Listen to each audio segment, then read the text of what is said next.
Alvin, ang sundalo. Credit to the author. 2,429-38. Ang mga pangalan po na nandito ay galing sa mga name generator. Kung meron man pagkakatulad sa mga pangalan ng tao o lugar at pangyayari, ito ay tunay na hindi sinasadya. Nang marinig ni Vilma ang pagsaway sa kanya ni Little Gold, medyo nagulat siya. Instinktibo niyang sinulyapan ang batang lalaki na nakaitim at batang babaeng nakaputi na nakatayo malapit sa kanya. Maya-maya, may nabuong ideya sa kanyang isipan at nag-aalangan siyang nagtanong, ikaw ba si Little Gold? Naiinip na tiningnan ng dalagang nakasuot ng gininto ang damit si Vilma. Gayunpaman, nang marinig ang mga salita ni Vilma, sinimulan niyang pag-aralang mabuti si Vilma. Natuklasan niya na ang dalagang ito na mukhang mga 10 taong gulang ay tila pamilyar. Gayunpaman, sigurado siyang hindi pa niya ito nakikilala noon. Maya-maya, nagtanong siya, sino ka? Paano mo ako nakilala? Naikwento ba sa iyo ng matandang lalaki ang tungkol sa akin? Ikaw ba talaga si Little Gold? Natuwa si Vilma nang hindi itinanggi ng batang babaeng nakasuot ng ginto ang kanyang mga salita. Nasasabi niyang sinabi, dahil ikaw si Little Gold, ang dalawang iyon ay dapat si Little Black at Little White. Lumingon siya upang tingnan ang batang lalaking nakasuot ng itim at batang babaeng nakasuot ng puti na gumanti rin sa kanya ng titig. Hindi napigilan ng batang babaeng nakaputi ang sarili na tanungin ang batang lalaking nakaitim, Little Black, hindi ba parang pamilyar siya? Tumango ang batang lalaking nakaitim bilang pagsang-ayon. Si munting ginto, si munting itim, at si munting puti. Kaya, sila nga. Si Brianna ay kapatid ni Kelly. Natural lang, marami na siyang narinig mula kay Kelly noong panahong magkasama sila. Naalala niya ang pagbanggit ni Kelly sa isang maliit na gintong daga at 2 maliliit na sawa. Nalaman din niya na ang tatlong ito ay sumama kay Nympha sa 7 Absolute Sect bago sila pinaalis ng matandang propeta. Sino ang mag-aakala na babalik sila sa oras na ito? Nakahinga siya ng maluwag. Dahil ang tatlong ito ay si munting ginto, si munting itim, at si munting puti, alam niyang tiyak na hindi nila sasaktan ang kanyang pamangkin. Tutal, ang kanyang pamangkin ay anak ng taong pinakamahalaga sa kanila. Sino ka? Parang pamilyar ka sa akin, pero sigurado akong hindi pa kita nakikilala noon, tanong ni Little White habang naguguluhang nakatingin kay Vilma. Nakikita niya ang anino ng 2 tao sa batang babae na ito, at ang 2 taong ito ay napakahalaga sa kanya. Tiningnan ni Brianna sina Little Gold, Little White, at Little Black bago niya ipinakilala si Vilma. Vilma ang pangalan niya. Agad na tumingin ang tatlo kay Brianna. Sister Kelly. Lumiwanag mga mata ni Little White at isang nasasabik na ekspresyon ang lumitaw sa kanyang mukha nang makita niya si Brianna. Lumiwanag din sandali ang mga mata ni Little Gold bago ito lumabo. Sabi niya, hindi siya si Sister Kelly. Magkamukha sila, pero sigurado akong hindi siya si Sister Kelly. Magkaiba ang kanilang mga aura. Tutal, bago pa man siya naging anyong tao, madalas na siyang nananatili sa mga manggas ni Kelly, kaya naman, pamilyar na pamilyar siya sa aura ni Kelly. Hindi siya si Sister Kelly, singit ni Little Black sa sandaling iyon, sumasang-ayon kay Little Gold. Nang marinig ang mga salita ni na Little Gold at Little Black, nawala rin ang pananabik ni Little White. Oo nga. Nang mas masusing tingnan, kahit na ang ginang sa harap nila ay mukhang magkamukha ni Kelly, ang kanilang aura at ugali ay magkaiba. Oo nga. Hindi ako ang kapatid mong si Kelly, paglilinaw ni Brianna, ako ang kakambal niya, si Brianna. Kung tungkol naman kay Vilma, siya ang anak ni na Alvin at Kelly. Anak ni na kapatid na Alvin at kapatid na Kelly. Hindi nakakapagtaka na parang pamilyar siya. Nakikita ko ang anino ni na Sister Kelly at Brother Alvin sa kanya. Lumalabas na anak pala siya ni na Brother Alvin at Sister Kelly. Nagliwanag sina Little Gold at Little White nang marinig ang mga salita ni Brianna. Tuwang-tuwa silang lumipad patungo kay Vilma at pinagmasdan itong mabuti. Bagamat hindi gumalaw si Little Black, lumaambot na ang kanyang tingin at hindi na malamig. Sa katunayan, makikita rin sa kanyang mga mata ang bahid ng pagmamahal. Hindi ko inakalang ganito kabilis lumaki ang anak ni na Brother Alvin at Sister Kelly, sabi ni Little Gold sa sarili bago humarap kay Vilma sa malumanay na tono, ikaw si Vilma, di ba? Ako ang tiyahin mo, Little Gold. Ngumiti siya kay Vilma nang may pagmamahal. Ang kanyang saloobin ngayon ay ibang-iba na sa dati. Umiling si Vilma. Mukha kang mas bata sa akin, hindi kita tatawaging tiya.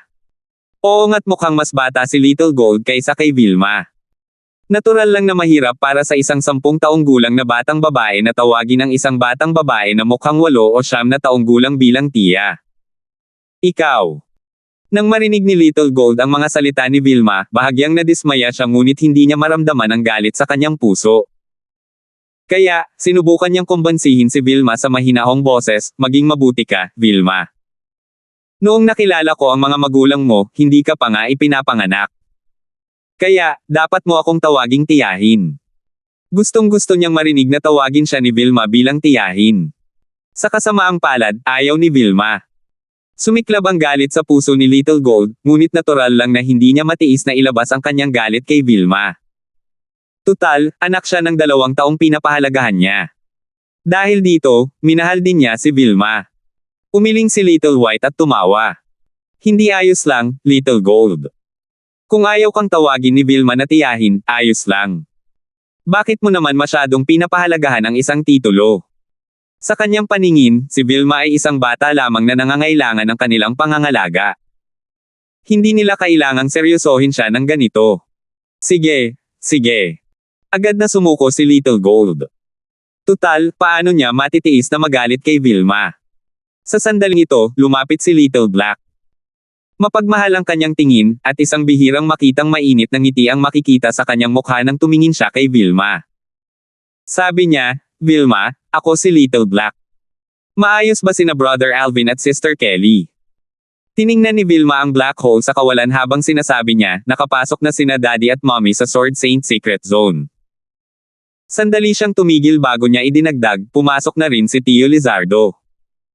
Bahagyang nag-aalala ang makikita sa mukha niya nang banggitin niya si Lizardo. Ano? Pagkasabi ni Vilma ng mga salita, nagulat sina Little Gold, Little Black, at Little White. Hindi pa ba umaakyat si Lizardo?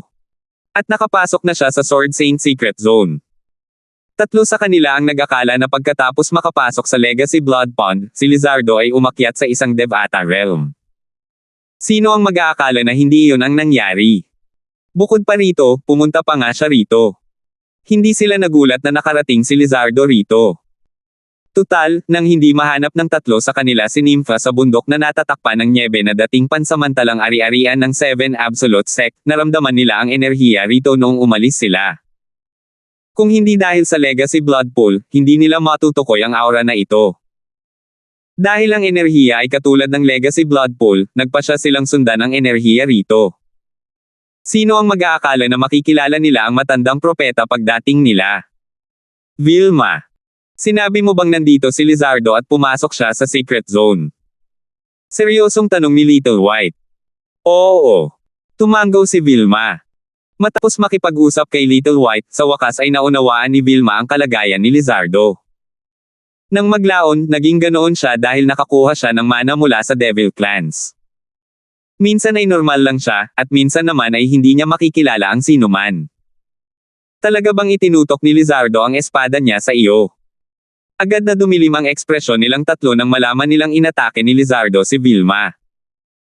3 sa kanila ang naging maayos ang pakikitungo kay Lizardo noon dahil sa relasyon ni Lizardo kay Alvin. Paano nila matitiis na itutok ni Lizardo ang espada niya kay Vilma na anak ni Alvin? Tutal, sa pagitan ni na Alvin at Lizardo, natural lang na mas mahalaga sa kanila si Alvin. Vilma, ayos ka lang ba? Lumapit sina Little White at Little Gold kay Vilma at maingat na sinuri ito, halatang nag-aalala. Ayos lang ako. Bahagyang umiling si Vilma. Sa oras na iyon, napigilan ni Tio Lizardo ang sarili. Gupitin niya lang ang ilan sa buhok ko. Mabuti. Mabuti iyan. Nakahinga ng maluwag sina Little White at Little Gold. Bagamat nanatiling tahimik si Little Black, ang kanyang tensyonadong ekspresyon ay kumalma rin nang marinig ang mga salita ni Vilma. Maya-maya, humarap si Little Gold sa matandang propeta at nagtanong, matandang lalaki, nasaan si Sister Nympha? Bago pa makasagot ang matandang propeta, mabilis na sumingit si Vilma, nakapasok na rin si Tia Nympha sa lihim na sona ng mga Sword Saint. Lumiwanag ang mga mata ni Little White. Ibig sabihin, magkasama sina Brother Alvin, Sister Kelly, at Sister Nympha. Oo, matagal na silang nagkasama muli. Si Daddy na ngayon ang pinuno ng sect ng Seven Absolute Sect. Buong pagmamalaking sabi ni Vilma. Ang pinuno ng sekta ng 7 Absolute. Nagulat sina Little Gold, Little White, at Little Black nang marinig nila ang mga sinabi ni Vilma. 2,430.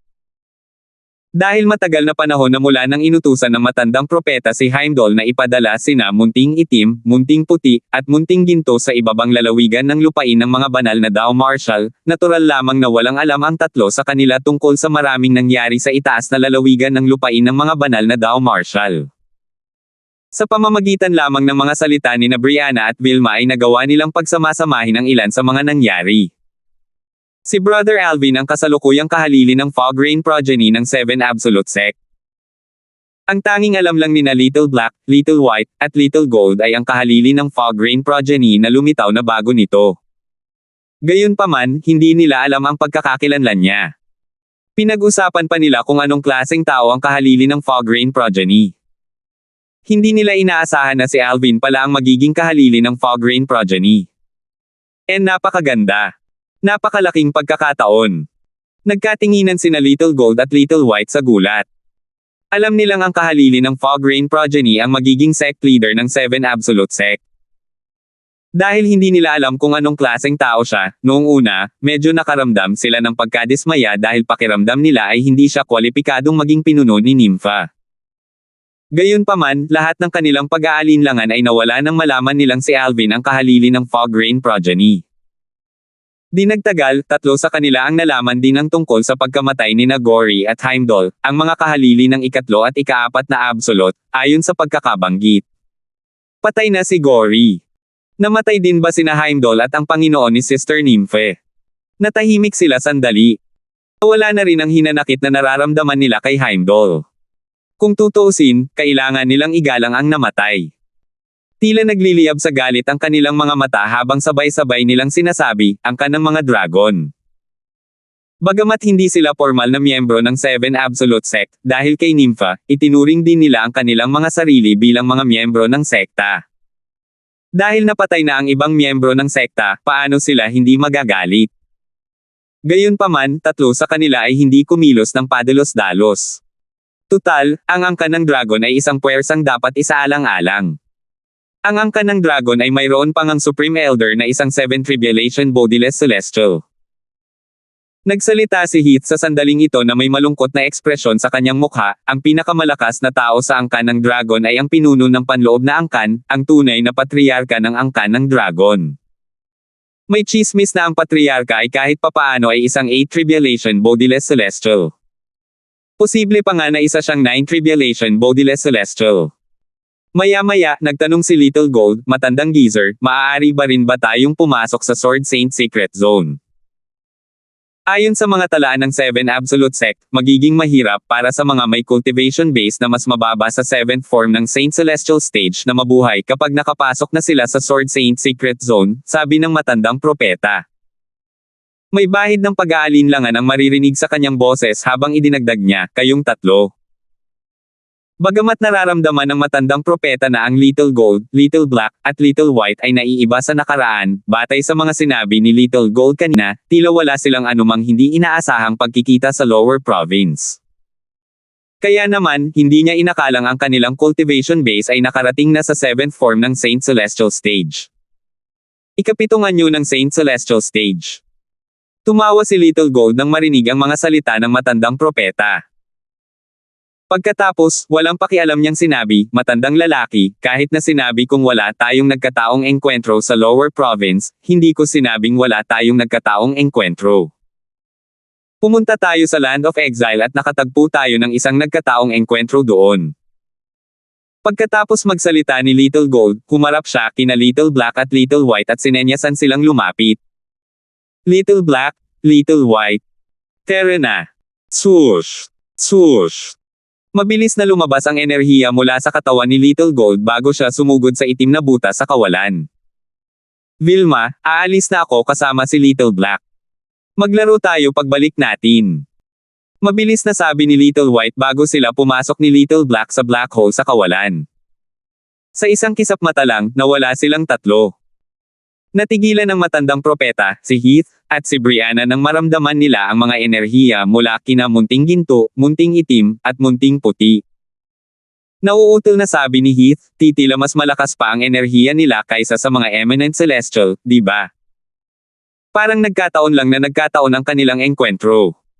Sa katunayan, nagliwanag na ang mga mata ng matandang propeta nang sabihin ni Little Gold na nagkataon lang silang nagkataon sa lupain ng pagkatapon. Nang matuklasan niya ang kanilang lakas, mas lalong nagliwanag ang kanyang mga mata. Tila tama ang desisyon niyang paalisin sila noon. Kung hindi niya sila pinaalis noong panahong iyon, malamang ay nalagpasan nila ang isang magandang pagkakataon. Mas malakas sila kaysa sa mga eminent celestial. Natigilan si Vilma sa mga sinabi ni Heath. Nagtataka siyang nagtanong, Lolo Heath, ibig sabihin ba nito ay maihahambing ang kanilang lakas sa isang 3 tribulation bodiless celestial kahit papaano? Oo. Sa katunayan, maaaring mas malakas pa sila kaysa sa isang 4 and 5 tribulation bodiless celestial. Sabi ni Heath. Nakasalubong na niya ang parehong 4 and 5 tribulation bodiless celestial dati. Nakilala na niya ang 4 and 5 tribulation bodiless celestial sa lupain ng fire worship sect. Ang 4 tribulation bodiless celestial ay si Braden, ang ninuno ng fire worship sect, habang ang 5 tribulation bodiless celestial ay si Daryl, isang 7-clawed golden dragon mula sa angkan ng dragon. Naramdaman niya na ang mga enerhiya mula kina Braden at Daryl ay mas mahina kaysa sa mga enerhiya nina Little Gold, Little Black, at Littler White. Dahil si Daryl ay isang 5 tribulation bodiless celestial na malapit ng maging isang 6 tribulation bodiless celestial, ang lakas ng tatlong iyon ay maihahambing sa isang 6 tribulation bodiless celestial kahit man lang kung mas malakas sila kaysa kay Daryl. Ano? Bulalas ng matandang propeta. Namangha siya kahit alam niyang ang kanilang lakas ay maihahambing sa isang walang katawan na celestial. Gayunpaman, hindi niya inaasahan na mas malakas sila kaysa sa walang katawan na celestial na may 5 kapigatian. Nagtataka siya. Mas malakas pa ang tatlong iyon kaysa sa walang katawan na celestial na may 5 kapigatian. Iniisip ko kung anong klaseng hindi inaasahang engkwentro ang kanilang naranasan. Guru, sigurado ka bang mas malakas sila kaysa sa isang 5 tribulation bodiless celestial? Hindi makapaniwalang tanong ni Brianna. Siyempre naman. Tumango si Heath. Seryoso niyang sinabi, naaalala mo ba si Daryl, di ba? Oo. Tumango si Brianna. Natural lang, naalala niya si Daryl. Isa siyang 7 kuko na gininto ang dragon mula sa angkan ng dragon. Siya rin ang nag-iisang anak ni Julian, isang celestial na walang katawan na may 7 kapigatian at ang kataas-taasang elder ng angkan ng dragon. Mas mahina ang enerhiya ni Daryl kaysa sa tatlong iyon. Patuloy ni Heath. Ano? Natigilan si Brianna. Si Daryl ay isang taong malapit ng maging isang 6 tribulation bodiless celestial. Gayunpaman, mas malakas pa rin sa kanya sina Little Gold, Little Black, at Little White. Nahirapan paniwalaan ito ni Brianna. Marami na siyang narinig tungkol sa tatlong iyon mula kina Kelly at Nympha, ang kahalili ng Red Dust Progeny. Bagamat narinig niya na hinulaan ng matandang propeta na makakatagpo sila ng isang hindi inaasahang engkwentro sa Lower Province, hindi niya inakalang tataas ng ganito kalakas ang kanilang lakas. Bumulong siya ng malalim, iniisip ko kung anong hindi inaasahang engkwentro ang kanilang nasaksihan. Malamang na ito ay isang bagay na higit pa sa anumang bagay sa mundo. Hindi niya alam na tama ang kanyang haka-haka sa sandaling ito. Napakalakas ba ni Little Gold at ng dalawa pa? Labis na nagulat si Vilma. Nahirapan siyang isipin na ang mga taong mukhang mas bata sa kanya ay napakalakas pala. Sa imbakan ng kayamanang nasa ranggo ng langit na iniwan ni Levi, ang Green Lotus Sword Celestial, sa Beyond Heaven Secret Zone. Pagkalipas ng ilang araw, sa wakas ay nalampasan ni na Alvin at ng kanyang mga kasama ang ikatlong hamon. Nakuha nila ang Celestial Supreme Treasure na naiwan ni Levi. Gayunpaman, nang makita ni Alvin ang Celestial Supreme Treasure, sinabi niya, isa na naman itong Celestial Sword. Hawak ni Alvin ang espada at ipinadala ang ilan sa kanyang enerhiya sa espada. Nagsimulang maglabas ng liwanag ang espada habang isang sigaw ng espada ang nagsimulang umalangaw-ngaw sa hangin. Matapos itong subukan, napagpasyahan niya na ang grado ng Celestial Sword na ito ay katulad ng Celestial Sword na nakuha niya kanina. Inihagis ni Alvin ang Celestial Sword na parang walang kwenta kay Aiden habang walang pakialam na sinabi, Aiden, dahil gumagamit ka rin ng espada, pwede mo itong kunin. Ito. Dali-daling hinawakan ni Aiden ang espada, ngunit nag-aalangan siyang nagsabi, Alvin, hindi ako masyadong nag-abalang magsikap sa lahat ng oras na ito. Sa tingin ko ay mas makabubuti kung itago mo na lang itong Celestial Sword. 2,431. Bagamat gusto ni Aiden ang espada, hindi niya naramdaman na nararapat para sa kanya na kunin ito. Tutal, wala naman siyang gaanong naiambag simula noong unang hamon sa Heaven Rank Treasure Vault na naiwan ni Levi, ang Green Lotus Sword Celestial. Mahirap na para sa kanya na harapin ang unang hamon, wala na siyang magawa sa pangalawa at pangatlong hamon na lalong naging mahirap. Kunin mo na lang. Hindi nagulat si Alvin sa magalang na pagtanggi ni Aiden. Ngumiti lamang siya ng bahagya pagkatapos magsalita bago nagpatuloy sa paglakad. Wala siyang balak na kunin ang Celestial Sword mula kay Aiden. Samantala, inggit na tinitigan ni Luna ang Celestial Sword na nasa kamay ni Aiden. Simula nang makapasok siya sa Beyond Heaven Secret Zone, wala pa siyang nakuhang kayamanan. Kapatid na Alvin, hintayin mo ako. Mabilis na tumakbo si Nympha palabas at hinabol si Alvin. Isang bahid ng pagpapahalaga ang sumilay sa mga mata ni Aiden habang nakatingin sa likod ni Alvin. Tahimik niyang itinago ang Celestial Sword. Napagdesisyonan niyang tanggapin ang kabaitan ni Alvin. Ang sumunod na tatlong hamon, natural lang, ay lalong naging mahirap. Gayunpaman, wala ang mga ito para kay Alvin. Nagawa niyang malampasan ang mga hamon ng walang kahirap-hirap. Matapos nilang malampasan ang ika-6 na hamon, muling nagbago ang tanawin. Naisip ni Alvin sa sarili, dapat ay mayroong divine ability pagkatapos nating malampasan ang ika-6 na hamon. Dati, nasa desyerto sila, ngayon ay nasa kagubatan ng kawayan sila. Isang tapyas na bato ang kitang-kita sa kagubatan ng kawayan.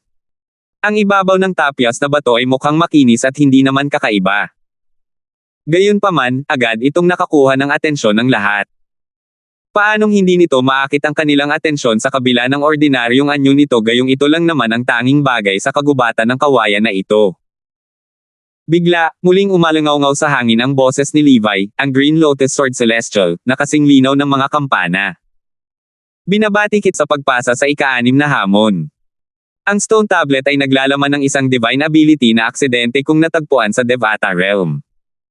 Noong panahong iyon, wala pa itong pangalan. Nang mapag-aralan ko ito, napagdesisyonan kong tawagin itong 13 Green Lotus Swords. Patuloy na umalangaw-ngaw sa hangin ang boses ni Levi. Ang 13 Green Lotus Swords ay isang divine ability na uri ng espada at may 13 espada. Ang lakas ng 13 espadang ito ay maaaring pagsamahin sa isang atake. Ang lakas ng ika-4 na espada ng 13 Green Lotus Swords ay maihahambing sa pinakamalakas na divine ability na uri ng espada sa Mundane Realm. Ang ika-5 espada ay maihahambing sa isang ordinaryong divine ability na uri ng espada sa Devata Realm. Ang iyong lakas ay unti-unting lalakas habang patuloy mo itong pinag-aaralan. Nagliwanag ang mga mata ng lahat nang marinig nila ang mga salita ni Levi. Batay sa kanyang mga salita, malinaw na ang banal na kakayahang ito, ang 13 berdeng espada ng Lotus, ay hindi isang karaniwang banal na kakayahang kahit sa mga Devata Realms.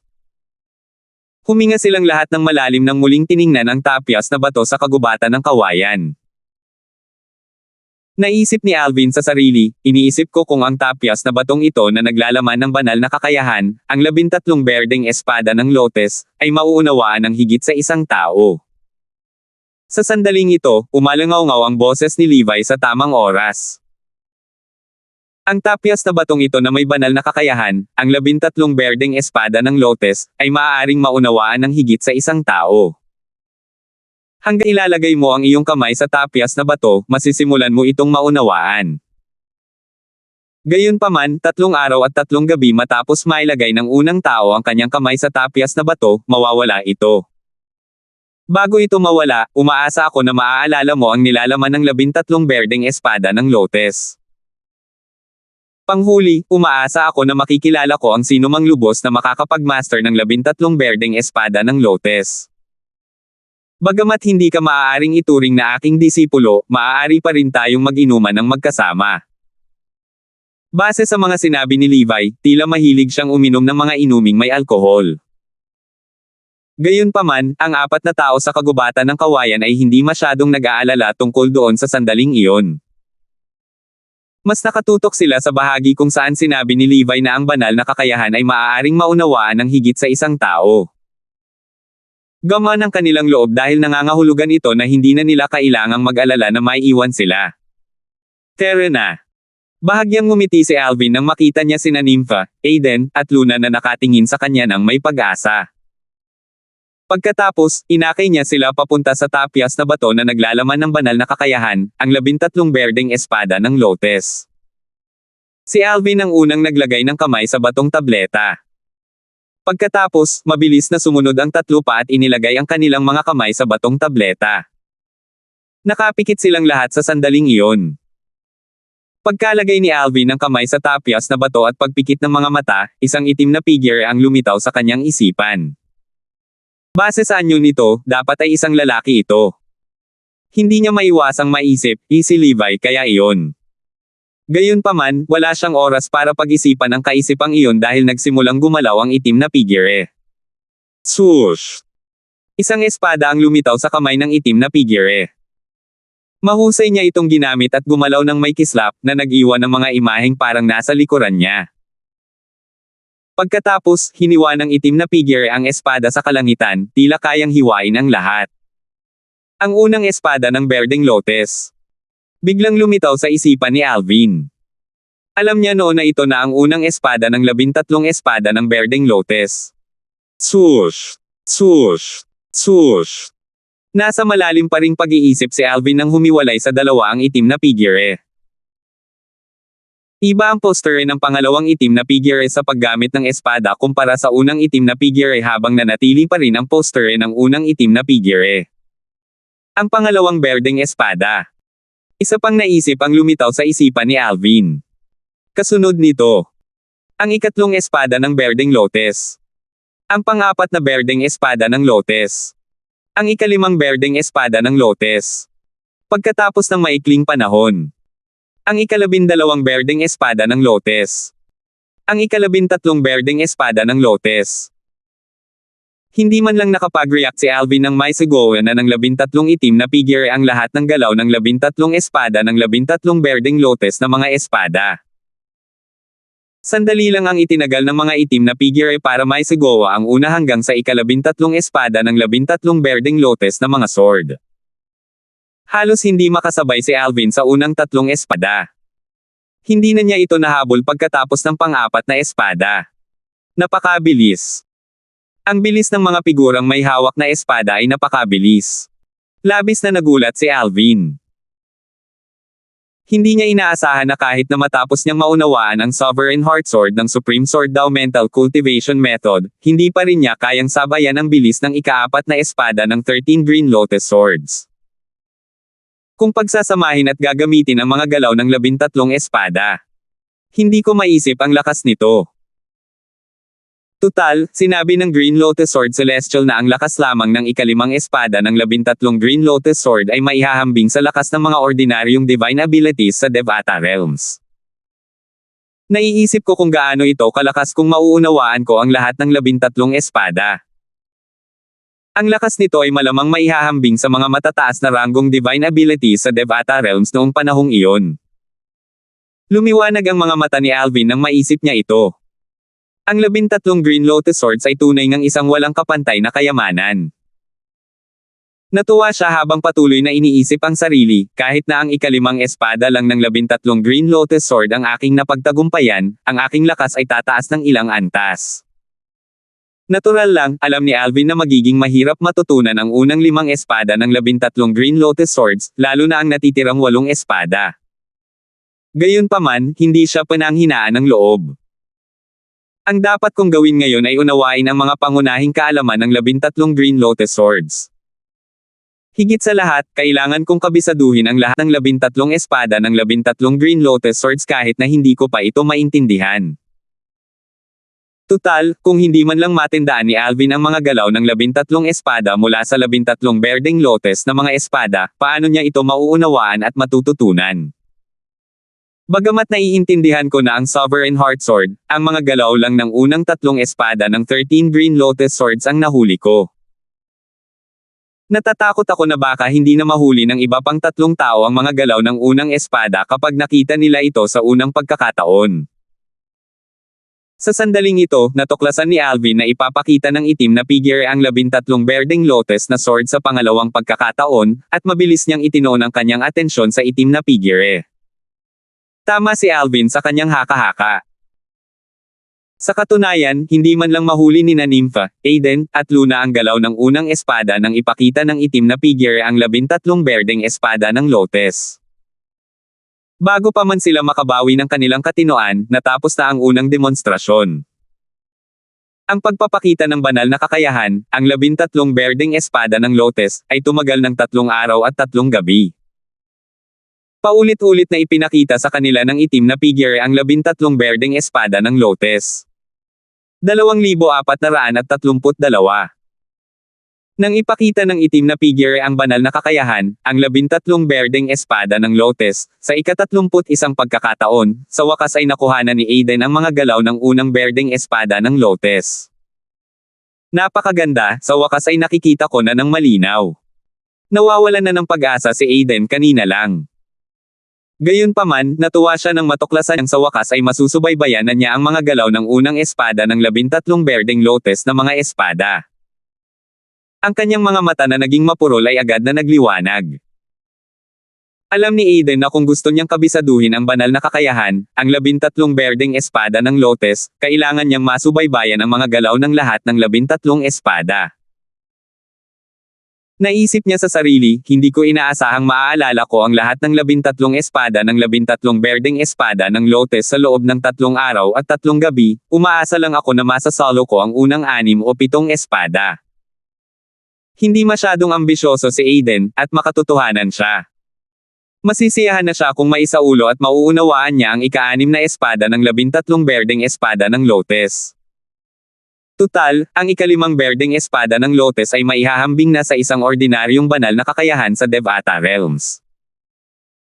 Kung nagawa niyang maging dalubhasa sa ika-6 o ika-7 berdeng espada ng lotus, magiging napakalakas na niya. Bagamat nagawa ni Aiden na makuha ng buo ang mga galaw ng unang Green Lotus Sword pagkalipas ng 15 minuto, alam niyang ang mga susunod na galaw ng Green Lotus Swords ay lalong bibilis. Tiyak na kakailanganin niya na mas maraming oras para makuha ang lahat ng galaw ng pangalawang espada ng 13 Green Lotus Swords, na kilala rin bilang pangalawang Green Lotus Sword. Oo nga. Inabot ng halos 2 oras bago nagawa ni Aiden na kabisaduhin ang mga galaw ng pangalawang espada ng 13 berdeng lotus na espada. Samantala, halos kasabay ng oras na ginugol ni Nympha ang pagsasaulo ng mga galaw ng unang Green Lotus Sword. Kung tungkol naman kay Luna, gumugol siya ng kalahating oras pa para kabisaduhin ang mga galaw ng unang Green Lotus Sword. Samantala, sa panig ni Alvin, sa wakas ay naisalo ko na ang ika-10 berdeng lotus na espada. 3 espada na lang ang natitira kay Alvin para isaulo. Mabuti na lang at hindi alam ni Aiden, Nympha, at Luna ang pag-unlad ni Alvin. Kung hindi, tiyak na magsusuka sila ng dugo. 3 sa kanila ang nagpakahirap para lang masulyapan ang mga galaw ng una at pangalawang Green Lotus Sword at maisaulo ang mga ito, ngunit kabisado na ni Alvin ang 10th Green Lotus Sword.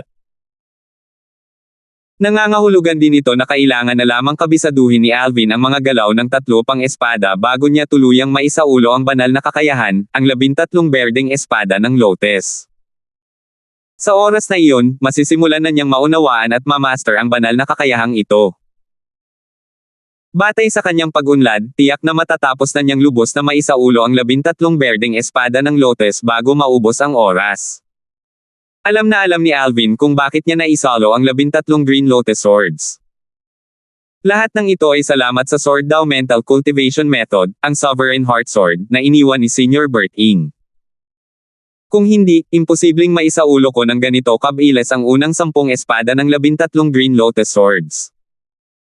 Buong kumpiyansang naisip ni Alvin sa sarili, based sa aking pag-unlad, malamang aabutin ng halos kalahating araw bago ko tuluyang maisaulo ang 13 Green Lotus Swords.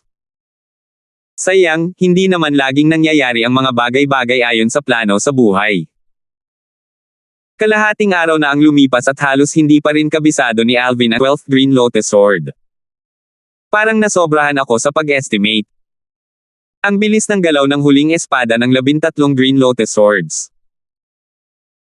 Nang matuklasan ito ni Alvin, hindi na siya naglakas loob na maging kampante at muling itinoon ang kanyang pansin sa pagsasaulo ng 13 Green Lotus Sword. Sa oras na ito, isa na namang kalahating araw ang lumipas. Kaunting dagdag pa. Kaunting dagdag pa at lubusan ko nang maisaulo ang 13 berdeng espada ng Lotus. Sa huli, gumugol si Alvin ng kalahating araw pa bago niya lubusang naisalo ang banal na kakayahan, ang 13 berdeng espada ng Lotus. Ngayong naisalo na niya ito, kahit mawala ang tapyas na bato, mauunawaan at madadala pa rin niya ang banal na kakayahan. Sa wakas, nakahinga ng maluwag si Alvin nang imulat niya ang kanyang mga mata at tinanggal ang kanyang kamay mula sa tapyas na bato. Natural, ang itim na figure na nagpapakita pa rin ng 13 berdeng Lotus na sword sa kanyang isipan ay nawala rin ng walang bakas. Tumingin si Alvin sa paligid at nakita niyang nakasimangot sina Nympha, Aiden, at Luna. Halatang nahihirapan silang isaulo ang 13 Green Lotus Swords. Naisip niya, isa't kalahating araw pa ang natitira. Sana ay makabisado nila ang lahat ng kaya nila. Alam niya kung gaano kahirap subaybayan at kabisaduhin ang mga galaw ng 13 Green Lotus Swords. Hindi naman sa minamaliit niya sina Nympha at ang iba pa, ngunit talagang nararamdaman niyang hindi nila lubusang maisaulo ang 13 Green Lotus Sword. Sa loob-loob niya ay naisip niya na hindi man lang nila maisaulo ang 10 sa 13 Green Lotus Swords bago pa ito maubusan ng oras. Tutal, ang bawat espada ay lalong bumibilis. Wala akong magagawa para matulungan sila dito. Bulong ni Alvin sa sarili bago siya umupo sa gilid at sinimulang intindihin ang divine ability, ang 13 Green Lotus Swords, na kanyang kabisado.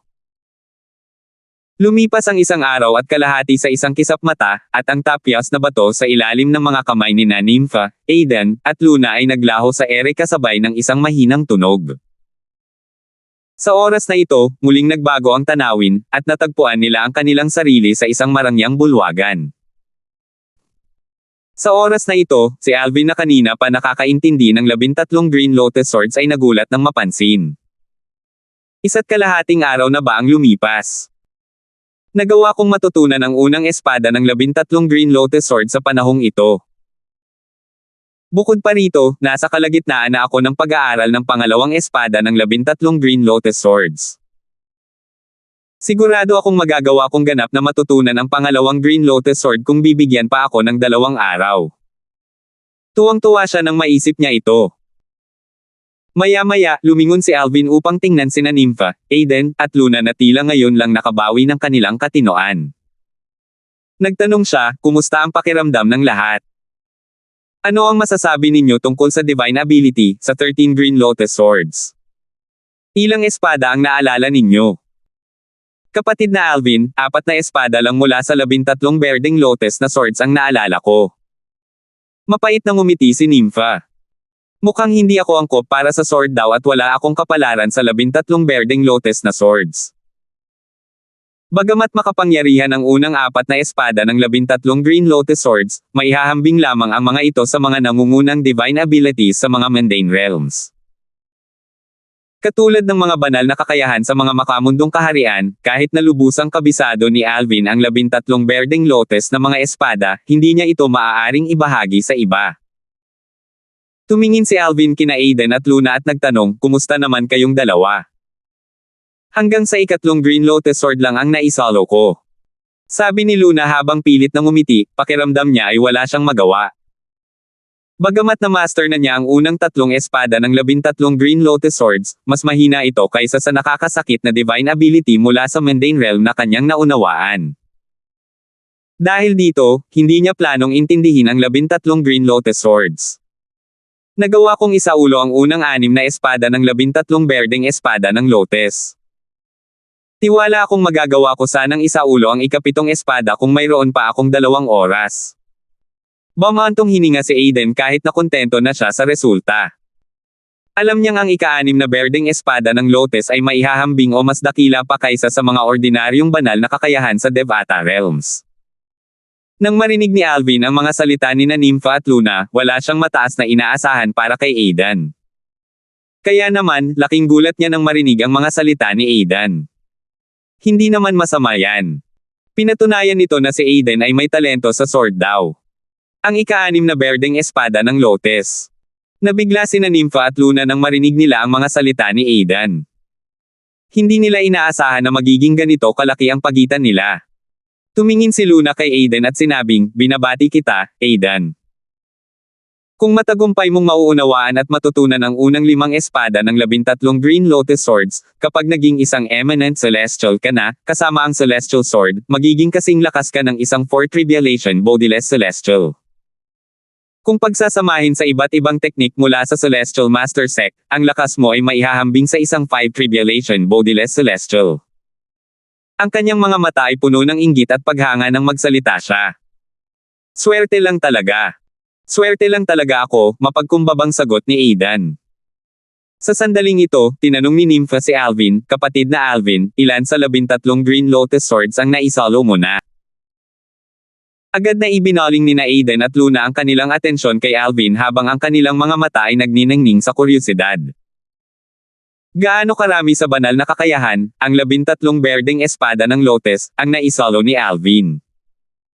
2,433. 13 espada. Dahan daw ang sabi ni Alvin na may bahagyang ngiti sa kanyang mukha habang si Nympha at ang 2 pang tao ay nakatitig sa kanya ng mataman. 13 espada. Nang marinig ang mga salita ni Alvin, ang 3 pa ay natigilan at hindi makapagsalita. Bagamat inaasahan nilang mas madali niyang masaulo ang 13 berdeng Lotes na espada, hindi nila inaasahan na lubusan niyang masaulo ang 13 berdeng Lotes na espada. Namangha silang lahat. Ang lubusang pagsasaulo ng banal na kakayahan mula sa Devata Realm, ang 13 berdeng espada ng Lotes, ay nangangahulugan na mauunawaan at matututunan niya ng buo ang banal na kakayahan. Napuno ng hindi makapaniwalang tingin si Luna habang nagtatanong, "Alvin, ikaw? Sigurado ka bang nakita mo ang lahat ng galaw at naisolo mo ang lahat ng 13 espada?" Natural lamang na makaramdam siya ng pag-aalinlangan. Tutal, personal niyang naranasan kung gaano kahirap isaulo ang mga galaw ng 13 berdeng Lotes na espada. Bukod dito, ang 13 berdeng Lotes na espada ay isang pambihirang banal na kakayahan kahit sa Devata Realm. Napaungol na lang si Alvin nang maharap sa nagdududang tingin ni Luna. Maya-maya, walang pakialam niyang sinabi, "Hindi ko na kailangang ipaliwanag pa ito. Nasa iyo na kung pipiliin mong maniwala o hindi." Noong una, maganda pa rin ang impresyon ni Alvin kay Luna kahit na nag-aalangan itong kumilos noong panahong iyon ng pagbantaan sila ni Boyet na paalisin si Alvin sa grupo. Naiintindihan niya ang pag-aalangan nito noong panahong iyon. Gayunpaman, ang kanyang nagdududang tingin at mga salitang nagdududa ay talagang nagpagalit sa kanya sa pagkakataong ito. Maya-maya, sinabi niya, "Kailangan ko bang magsinungaling tungkol dito? May pakinabang ba ang pagsisinungaling ko? Ako?" Natigilan si Luna at hindi nakapagsalita nang marinig ang mga salita ni Alvin. Nakaramdam siya ng hiya at panghihinayang. Kung may pagkakataon lang sana siyang magsimulang muli, hindi niya sana ito itatanong kahit gaano pa niya pinagdududahan ang mga sinabi nito. Napaisip siya ng mapait, huli na para gumawa ng kahit ano ngayon. Simula ng insidente kay Boyet, lumayo na si Alvin. Ibinigay pa niya ang Celestial Sword kay Aiden. Ngayon na nagalit ko na naman siya, natatakot akong wala na akong mapapala kahit na patuloy ko pa siyang sundan. Sa sandaling ito, isang komplikadong ekspresyon ang makikita sa kanyang mukha. Samantala, sumabat si Nympha, "Kapatid na Alvin, naniniwala ako sa iyo." Medyo nalungkot siya nang makita niyang pinagdududahan ni Luna si Alvin kanina. Nang marinig niya ang mga sinabi nito, agad na nanlamig ang ekspresyon ng mukha niya nang tumingin siya kay Luna. Sa katunayan, kahit kaunting galit ay makikita sa mga mata nito. Sabi ni Aiden, "Totoo. Hindi na kailangang magsinungaling si Alvin. Bagamat nabigla siya, hindi niya inakalang magsisinungaling si Alvin. Sa buong panahon na magkasama sila sa Beyond Heaven Secret Zone, pakiramdam niya ay alam na niya kung anong klaseng tao si Alvin. Hindi niya masasabing kilala niya ng husto si Alvin, ngunit sigurado siyang hindi magsisinungaling si Alvin tungkol dito. Parang mga karayom na tinutusok sa tainga ni Luna ang mga salita ni Nympha at Aidan. Namula ang mukha niya bago namutla. Maya-maya, lumingon siya kay Alvin at sinabi sa mahinang boses, "Alvin, sa tingin ko ay wala nang saysay na patuloy kitang sundan. Mas mabuti kung maghihiwalay na tayo ng landas mula rito." Nang aalis na sana si Luna sa kayamanang nasa ranggo ng langit na iniwan ng Green Lotus Sword Celestial, biglang tinawag siya ni Alvin, "Teka. Alam ko ang tumatakbo sa isip mo sa sandaling ito. Hindi mo kailangang mag-alala. Kung makakasalubong natin ang kahit anong Celestial Supreme Treasure pagkatapos nito, mapapasa iyo na iyon. Hindi ako maliit na tao at hindi ako kikilos ng hindi patas dahil lang sa mga salita mo." Talaga. Tila hindi natuwa si Luna nang marinig niya ang mga sinabi ni Alvin. Sa halip, ngumisi siya. "Hindi ba't sinusubukan mo lang akong sundan kayong lahat para maiwan ninyo ako at mamatay sa isa sa mga hamon?" Nang marinig ang mga salita ni Luna, kumunot ang noo ni Alvin. Bagamat maganda ang ugali niya, talagang ikinagalit niya ang mga salitang ito. "Anong pinagsasabi mo? Kung gusto niya talagang mamatay si Luna, buhay pa kaya siya ngayon. Luna, anong kalokohan ang ibinubuga mo?" Galit na galit si Nympha. Naisip niya, itong si Luna. Ang lakas ng loob niyang questionin ang integridad ni Brother Alvin. "Luna, anong problema mo?" Nagbago rin ang ekspresyon ng mukha ni Aidan. Hindi niya inaasahan na sasabihin nito ang mga ganoong bagay. "Sinasabi mo bang hindi totoo?" Patuloy na nanunuya si Luna. "Alvin, batay sa lakas na ipinakita mo kamakailan, kung hindi mo sinasadyang magpigil, paano namatay si Sanford? Sa tingin mo ba sinasadya kong patayin si Sanford?" Isang hindi magandang ekspresyon ang nasa mukha ni Alvin.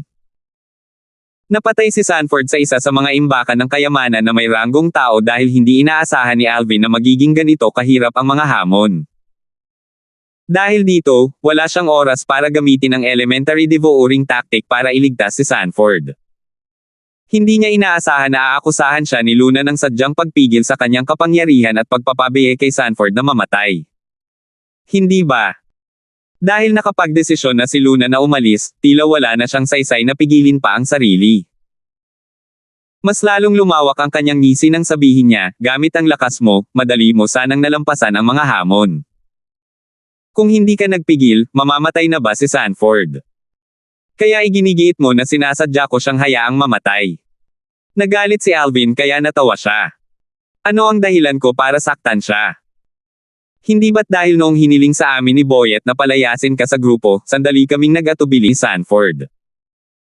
Galit ka siguro, kaya mo siya hinayaan na mamatay?" Sabi ni Luna nang may malamig na ngiti. "Base sa mga sinabi mo, dapat ay galit pa rin ako sa iyo. Bakit ka pa buhay?" Tanong ni Alvin habang nakapikit. "Sino ang nakakaalam? Siguro, sinusubukan mo lang magmukhang mabait sa harap ni Aidan." Dahil pakiramdam ni Luna ay wala nang mawawala sa kanya, hindi na niya itinago ang kanyang masasamang iniisip. Si Aidan, na halos palaging tahimik, ay nagsalita sa sandaling iyon, "Luna, hindi ganoong klaseng tao si Alvin. Aidan, hindi mo kailanman malalaman ang puso ng isang tao. Pinapayuhan kitang mag-ingat."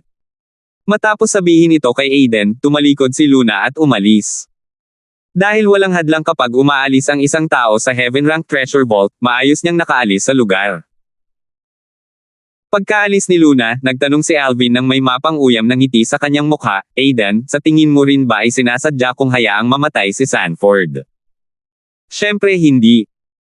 Walang pag-aalinlangang sabi ni Aidan, "Sa totoo lang, matapos kong masaksihan ang tunay mong lakas, naisip ko nga ang pangyayaring iyon. Gayunpaman, naniniwala akong wala ka lang oras para iligtas si Sanford. Sa palagay ko ay hindi mo sinasadyang hayaan siyang mamatay. Walang paraan na sadyang hahayaan mo siyang mamatay. Kung talagang gusto mong mamatay sina Sanford o Luna, madali lang para sa iyo na patayin sila." Ano ang saysay ng pagdadala sa kanila kasama natin para lang patayin sila? Matapos marinig ang talumpati ni Aiden, napatawa si Alvin. Lahat ng pagkadismaya na dulot ni Luna noon ay tuluyang nawala. Naisip niya na hanggat naniniwala si Aiden sa kanya, sapat na iyon. Maya-maya, sinabi niya, "Tara na. Tara na at tingnan natin kung ano ang naghihintay sa atin sa ikapitong hamon." Sa totoo lang, hindi masyadong interesado si Alvin sa maliit na mana na iniwan ng Green Lotus Sword Celestial, na makukuha nila pagkatapos nilang malampasan ang ikasyam na hamon. Gayunpaman, dahil nandito na sila, nagpasya siyang tapusin ang natitirang 3 hamon sa Heaven Rank Treasure Vault. Samantala, si Luna na nakaalis na ay labis pa ring hindi nasisiyahan. Mamulong siya sa sarili, kung hindi dahil sa amin ni Sanford, natagpuan kaya nila ang lugar na iyon. Kahit na ilang sandali pa, natuklasan niyang hindi pa rin humuhupa ang kanyang galit. Dahil dito, nagpasya siyang ipakalat ang tungkol sa Heaven Rank Treasure Vault sa lahat ng makakasalubong niya sa daan. Hindi nagtagal at nalaman ng maraming tao ang tungkol sa Heaven Rank Treasure Vault. Ano? Isang kayamanang abot langit na naiwan ni Levi, ang Green Lotus Sword Celestial. Isa siyang maalamat na figure sa ating Yanhuang Realm. Hindi ko inakalang magiging isang great overarching golden celestial siya pagkatapos lamang ng 1,000 taon.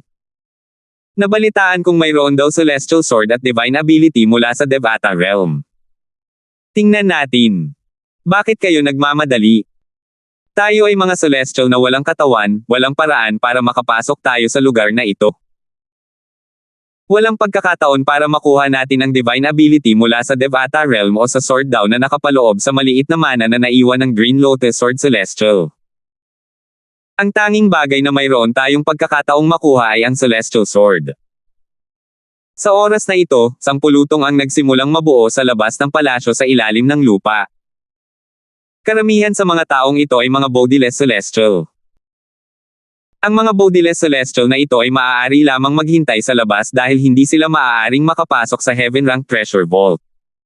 Swoosh! Swoosh! Swoosh! Ang mga hindi bodiless celestial ay hindi nag-atubiling lumipad papunta sa Heaven Rank Treasure Vault sa sandaling dumating sila.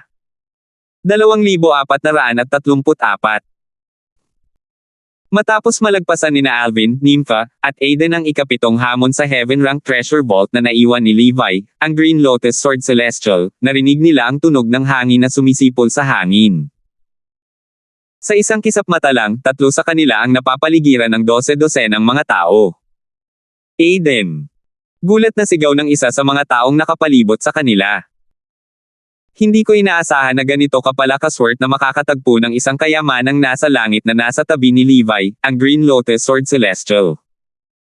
Ang taong nakausap ni Aiden ay isang binata na nakasuot ng puting damit na may pilak na mga gilid.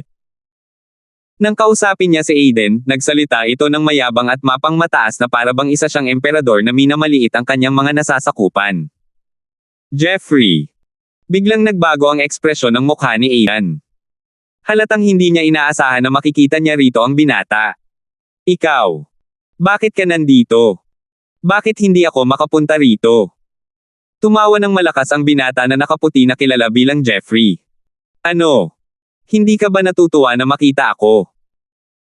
Nabalitaan kong ang Celestial Sword dito ay nakuha ng isang taong nagngangalang Aiden, mapanghamak niyang sabi, bago ako pumunta rito, akala ko ibang tao ang nakakuha ng Celestial Sword. Tutal, imposibleng makuha ito ng isang taunang tulad mo. Laking gulat ko, ikaw pala iyon. Sa puntong ito, malamig na kumislap ang mga mata ni Jeffrey habang sinasabi niya, Aiden, ibigay mo ang Celestial Sword. Pagkatapos magsalita ni Jeffrey, marami sa mga taong kasama niya na naiinip ay nagsimulang magpahayag ng kanilang mga opinyon. Jeffrey, kahit gusto mo pa ang Celestial Sword, hindi mo pa rin makukuha. Gusto ng lahat ng tao rito ang espadang iyan. Kung gusto mo ang espadang iyan, kailangan mong ipaglaban iyon. Nang marinig ni Jeffrey ang kanilang mga sinabi, napangisi siya. Pagkatapos, malamig niyang sinabi, sa tingin mo ba mapipigilan mo ako? Naghahanap ng kamatayan. Boom! Boom! Pagkatapos magsalita ni Jeffrey, isang malakas na pagsabog ang umalangaw-ngaw sa hangin kasabay ng isang napakalaking enerhiya na lumabas mula sa kanyang katawan. Bukod sa Saint Origin, mayroong mas malakas na puwersa na nakapaloob sa kanyang enerhiya.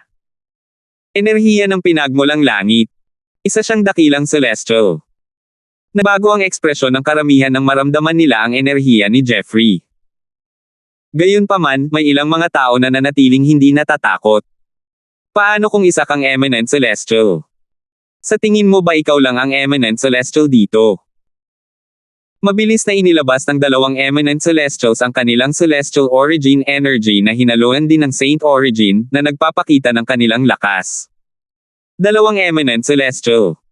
Hindi inaasahan ni Jeffrey na makakita ng dalawang eminent celestial dito. Medyo nagulat siya. Ano?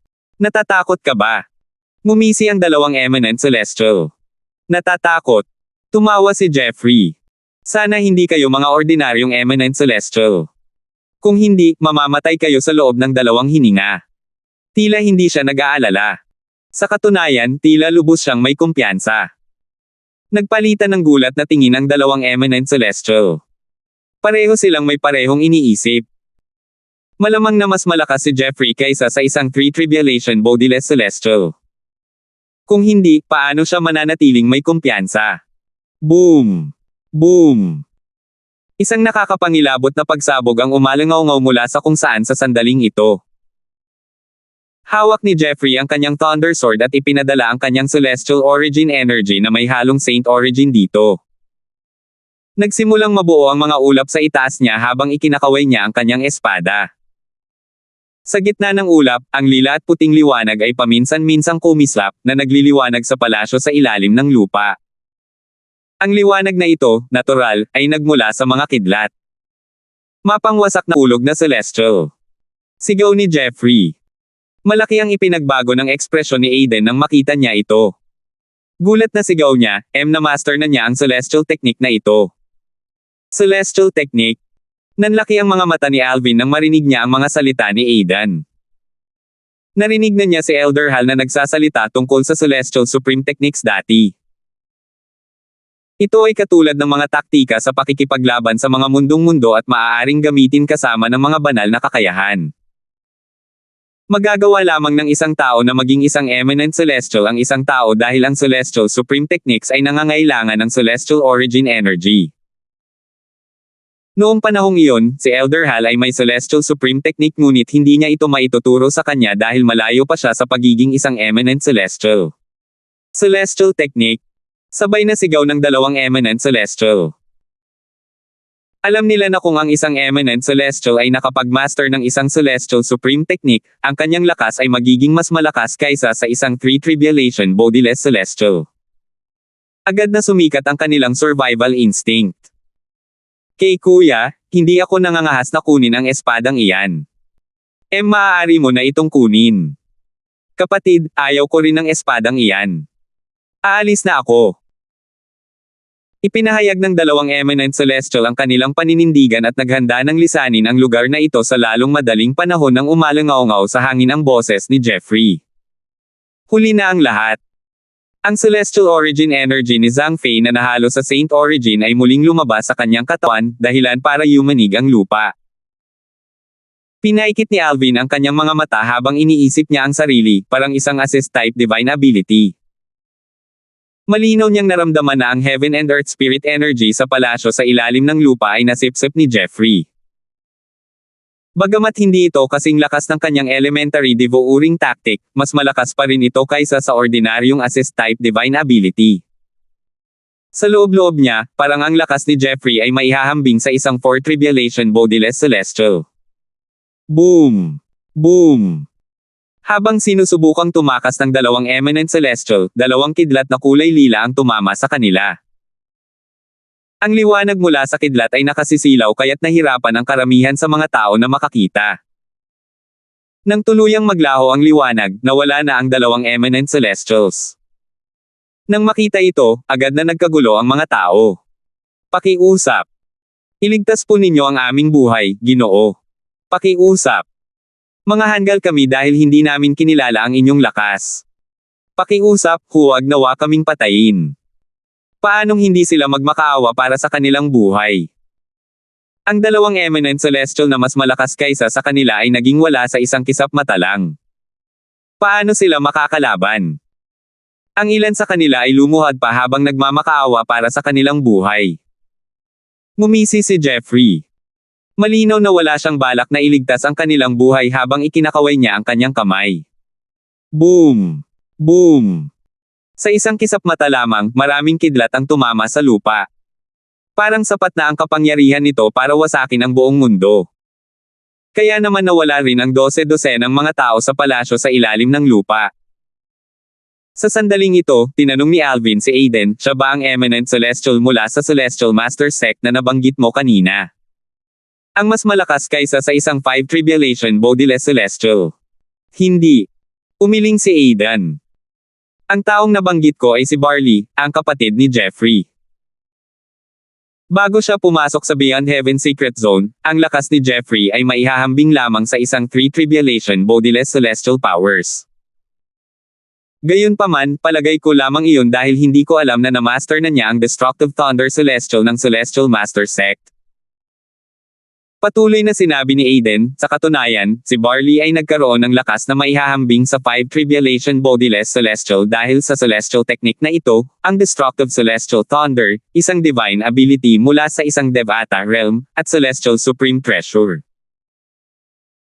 Tumango si Alvin bago sinabi, ibig sabihin, kung makukuha ni Jeffrey ang iyong Celestial Sword, ang lakas niya ay maihahambing kay Barley. Oo, sabi ni Aiden na may mapait na ngiti sa kanyang mukha. Dapat sana'y ibinigay sa kanya ng Celestial Master Sect ang Celestial Supreme Treasure ni Barley, di ba? Dahil na-master na ni Jeffrey ang Destructive Celestial Thunder, hindi ba't bibigyan din siya ng sect ninyo ng Celestial Supreme Treasure? Tanong ni Alvin. Hindi. Umiling si Aiden. Dalawa lang ang Celestial Supreme Treasures natin sa sekta natin. Ang isa ay ibibigay sa pinakamahuhusay at pinakamalakas na disipulo habang ang isa naman ay mananatili sa sekta. Maliban na lang kung may nangyari sa kapatid niya, malamang na hindi siya makakakuha ng Celestial Supreme Treasure mula sa sekta natin. Naiintindihan ko. Sa wakas ay naintindihan na ni Alvin kung bakit nakatingin si Jeffrey kay Aiden na parang isang gutom na lobo na nakatingin sa kanyang biktima. 2,435.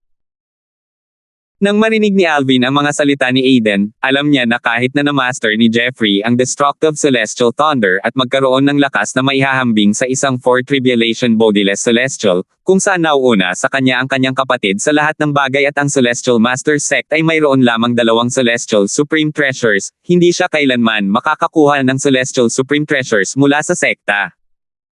Sa makatuwid, kailangan niyang kumuha ng isa ng mag-isa.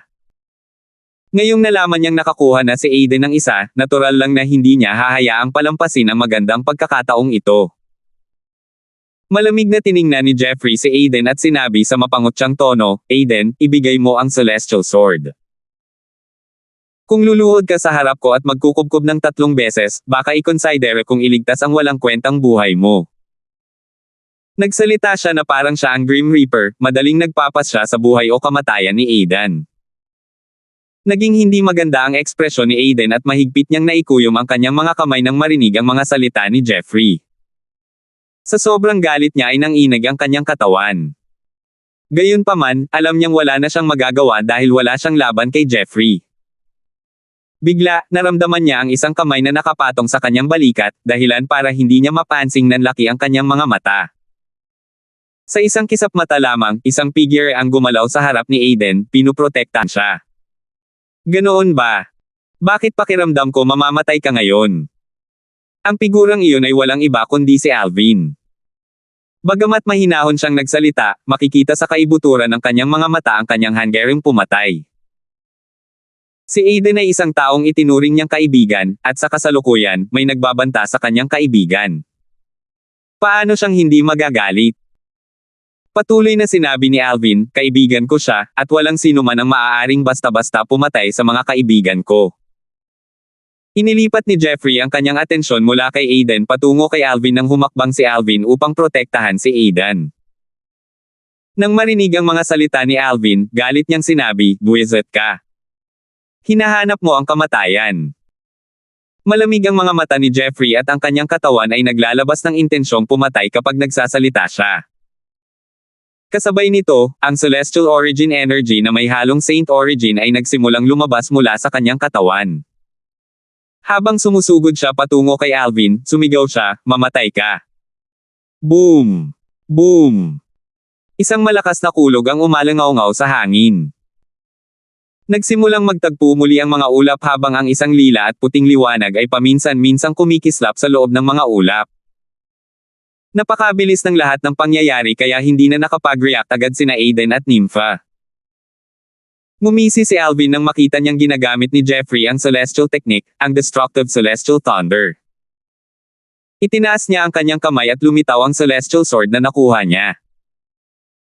Samantala, ang kanyang enerhiya ay dumaloy sa 99 Saint Veins na ito at biglang lumabas sa kanyang katawan. Swoosh! Sumigaw si Alvin, sining sa paghawak ng espada. Sa isang iglap, ang celestial sword na naglalabas ng mga sinag ng espada ay sumulpot din. Tunay nga. Ang celestial technique, ang destructive celestial thunder, ay talagang pambihira. Ang kapangyarihan nito ay mapanira, at nag-iwan ito ng malalakas na pagsabog. Sa kasamaang palad, ang tila dominante at mapanirang teknik ay tila biglang tumigil sa kanyang dinaraanan. Tila tumigil ang oras sa sandaling ito. Tumalsik ang espada ni Alvin at tuluyang tinalo ang destructive celestial thunder sa isang kisap mata lamang. Boom! Boom! Isang nakabibinging pagsabog ang umalangaw-ngaw sa hangin na naging sanhi ng pagyanig ng lupa. Isang shockwave ang humampas na nagpalipad kina Nympha at Aiden. Bahagyang nasugatan din sila ng shockwave. Boom! Boom! Boom! Boom! Boom! Patuloy na umalangaw-ngaw sa hangin ang sunod-sunod na pagsabog na tila naging dahilan upang tumigil ang pag-ikot ng hangin.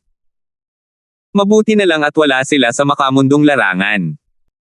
Kung hindi, ang banggaan ng mga atake ay mag-iiwan ng hindi mabilang na mga bitek sa kawalan. Tutal, ang lakas ng mga atake ay maihahambing sa buong lakas ng isang Four Tribulation Bodiless Celestial. Maya-maya, sa wakas ay hamupa na ang kaguluhan. Gayunpaman, tila walang malinaw na panalo sa labanan sa pagitan nina Alvin at Jeffrey.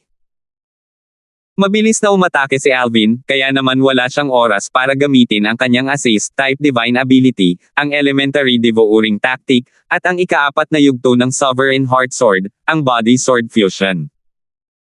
Kung hindi dahil dito, paano kaya nakaligtas si Jeffrey? Tiningnan ni Jeffrey si Alvin ng matalim at sinabi sa mahinang boses, "Parang ikaw yung Alvin mula sa Saint Province Realm. Hindi naman masama. Gamit ang iyong celestial sword at celestial technique, mayroon kang lakas na maihahambing sa isang Four Tribulation Bodiless Celestial. Parang hindi ka naman mas mahina kaysa sa akin." Tinaas ni Alvin ang isang kilay at nagtanong, "Nabalitaan mo na ba ang tungkol sa akin?" Gayunpaman, hindi sinagot ni Jeffrey ang tanong ni Alvin. Sa halip, tumingin siya kay Aiden at nagpadala ng voice transmission. "Aiden, kung ibibigay mo ang iyong celestial sword, papatayin ko ang lalaking ito at ibibigay ko sa iyo ang kanyang celestial sword. Bukod dito, hindi kita lalabanan para sa maliit na mana mula kay Levi, ang Green Lotus Sword Celestial. Tutulungan pa kita sa mga hamon para makuha mo ang maliit na mana." Sa sandaling ito, nawala na ang mapangutsyang tono ni Jeffrey nang magsalita siya. Sa halip, medyo magalang ang dating niya nang kausapin niya si Aiden. Tutal, napunta siya sa isang hindi magandang posisyon. Hindi niya inaasahan na ang kasama ni Aiden ay magkakaroon ng lakas na maihahambing sa kanya. Gayunpaman, sigurado siyang matatalo niya si Alvin kapag nakuha na niya ang celestial sword ni Aiden. Sa madaling salita, kung mapapatay niya si Alvin o hindi ay nakasalalay kay Aiden. Natural, ang pangakong ginawa niya kay Aiden ay isa lamang walang laman na pangako. Wala siyang balak na iligtas ang buhay ni Aiden. Tutal, kapag napatay niya si Alvin, madali niyang mapapatay si Aiden. Gamit ito, makakakuha siya ng dalawang celestial sword at ang maliit na mana mula kay Levi, ang Green Lotus Sword Celestial. Nasa isip niya ang lahat, ang kailangan lang niya ngayon ay ang kooperasyon ni Aiden. Jeffrey Faye. Umiling si Aiden. Alam niya ang tumatakbo sa isip ni Jeffrey. Malakas niyang sinabi nang hindi ginagamit ang voice transmission, kahit ibigay ko sa iyo ang Celestial Sword, hindi ka pa rin makakalaban ni Alvin. Hindi inaasahan ni Jeffrey na sisigot si Aiden sa kanya ng malakas at nagalit ng husto dahil sa kahihiyan. Aiden! Patay ka na! Natural lang, hindi niya sineryoso ang mga sinabi ni Aiden nang sabihin ni Aiden na hindi siya makakatapat ni Alvin. Inakala niyang sinusubukan lang siyang pukawin ni Aiden. Sa sandaling ito, lumingon si Alvin kay Aiden at sinabing, dahil sa tingin niya ay kaya niya akong talunin gamit ang isang Celestial Sword, bakit hindi mo ibigay sa kanya ang espada? Gusto kong makita kung gaano siya magiging malakas pagkatapos niyang makuha ang isang Celestial Sword. Kalmado ang kanyang ekspresyon nang magsalita siya, halatang hindi siya nababagabag. Pagkasabi ni Alvin, hindi nagatubili si Aiden at inilabas ang kanyang Celestial Sword at inihagis ito kay Jeffrey. Same time niyang sinabi, Jeffrey, matutuklasan mo rin na totoo ang mga sinabi ko. Nang mahawakan ni Jeffrey ang espada, isang nakakatakot na pakiramdam ang sumibol sa kanyang puso nang makumpirma niyang ibinigay nga sa kanya ni Aiden ang Celestial Sword at nakita kung gaano kakalma si Alvin. Hindi niya maalis ang pakiramdam na may mali. Gayunpaman, wala na siyang ibang paraan para umatras ngayon. Wala na siyang ibang pagpipilian kundi ang patatagin ang kanyang loob at magpatuloy sa landas na kanyang pinili. Naisip ni Jeffrey na pakalmayan ang kanyang kaba, siguro'y nagmamalabis lang siya. Imposibleng nagsasabi siya ng totoo. Habang iniisip iyon, itinaas niya ang Celestial Sword at ginamit ang kanyang Assist-type Divine Ability at ang Celestial Technique, ang Destructive Celestial Thunder. Elementary Devouring Tactic. Kasabay nito, ginamit ni Alvin ang kanyang Assist-type Divine Ability at nagsimulang lumitaw ang mga whirlpool sa paligid niya. Hindi nagtagal at nawala ang mga whirlpool. Lalo na si Nympha, kahit si Aiden ay hindi maaninag ng mabuti ang mga mahiwagang whirlpool.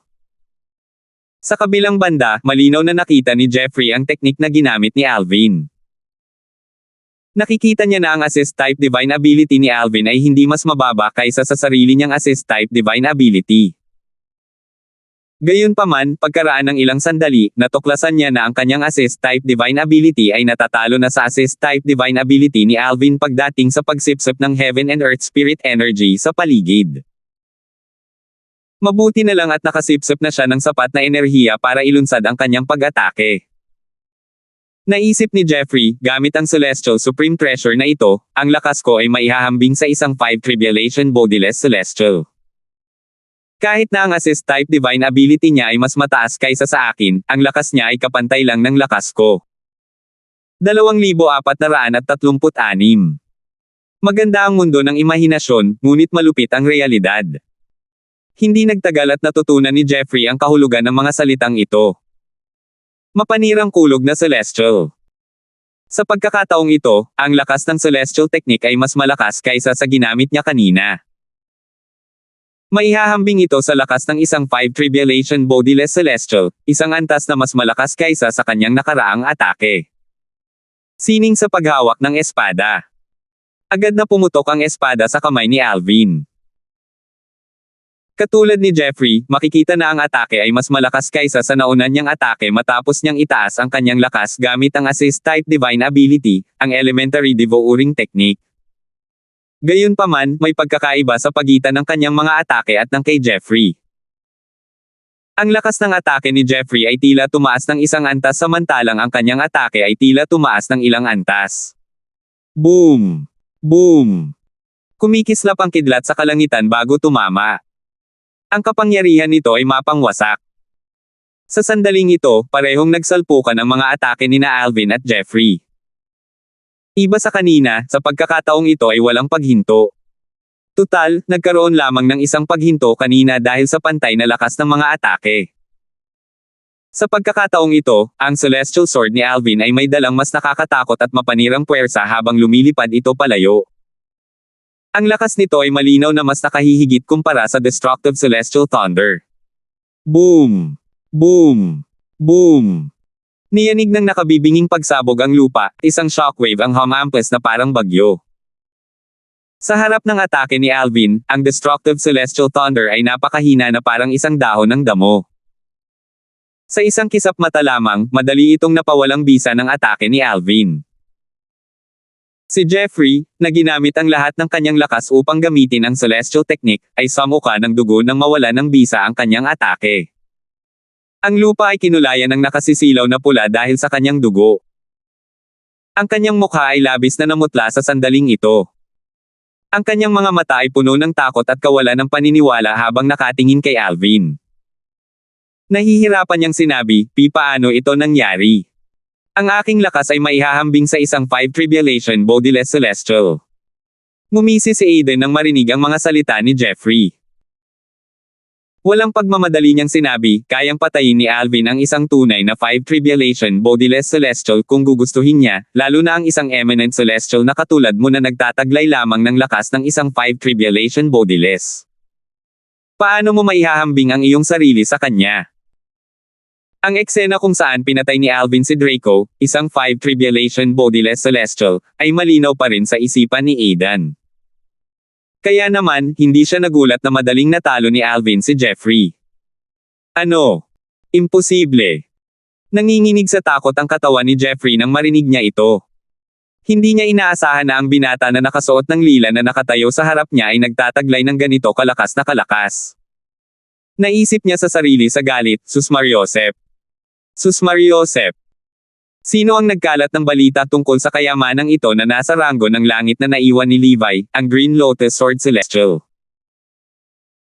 Bakit nakalimutan ng taong iyon na banggitin na si Alvin ay nakakuha ng isang Celestial Sword at kayang pumatay ng isang 5 Tribulation Bodiless Celestial?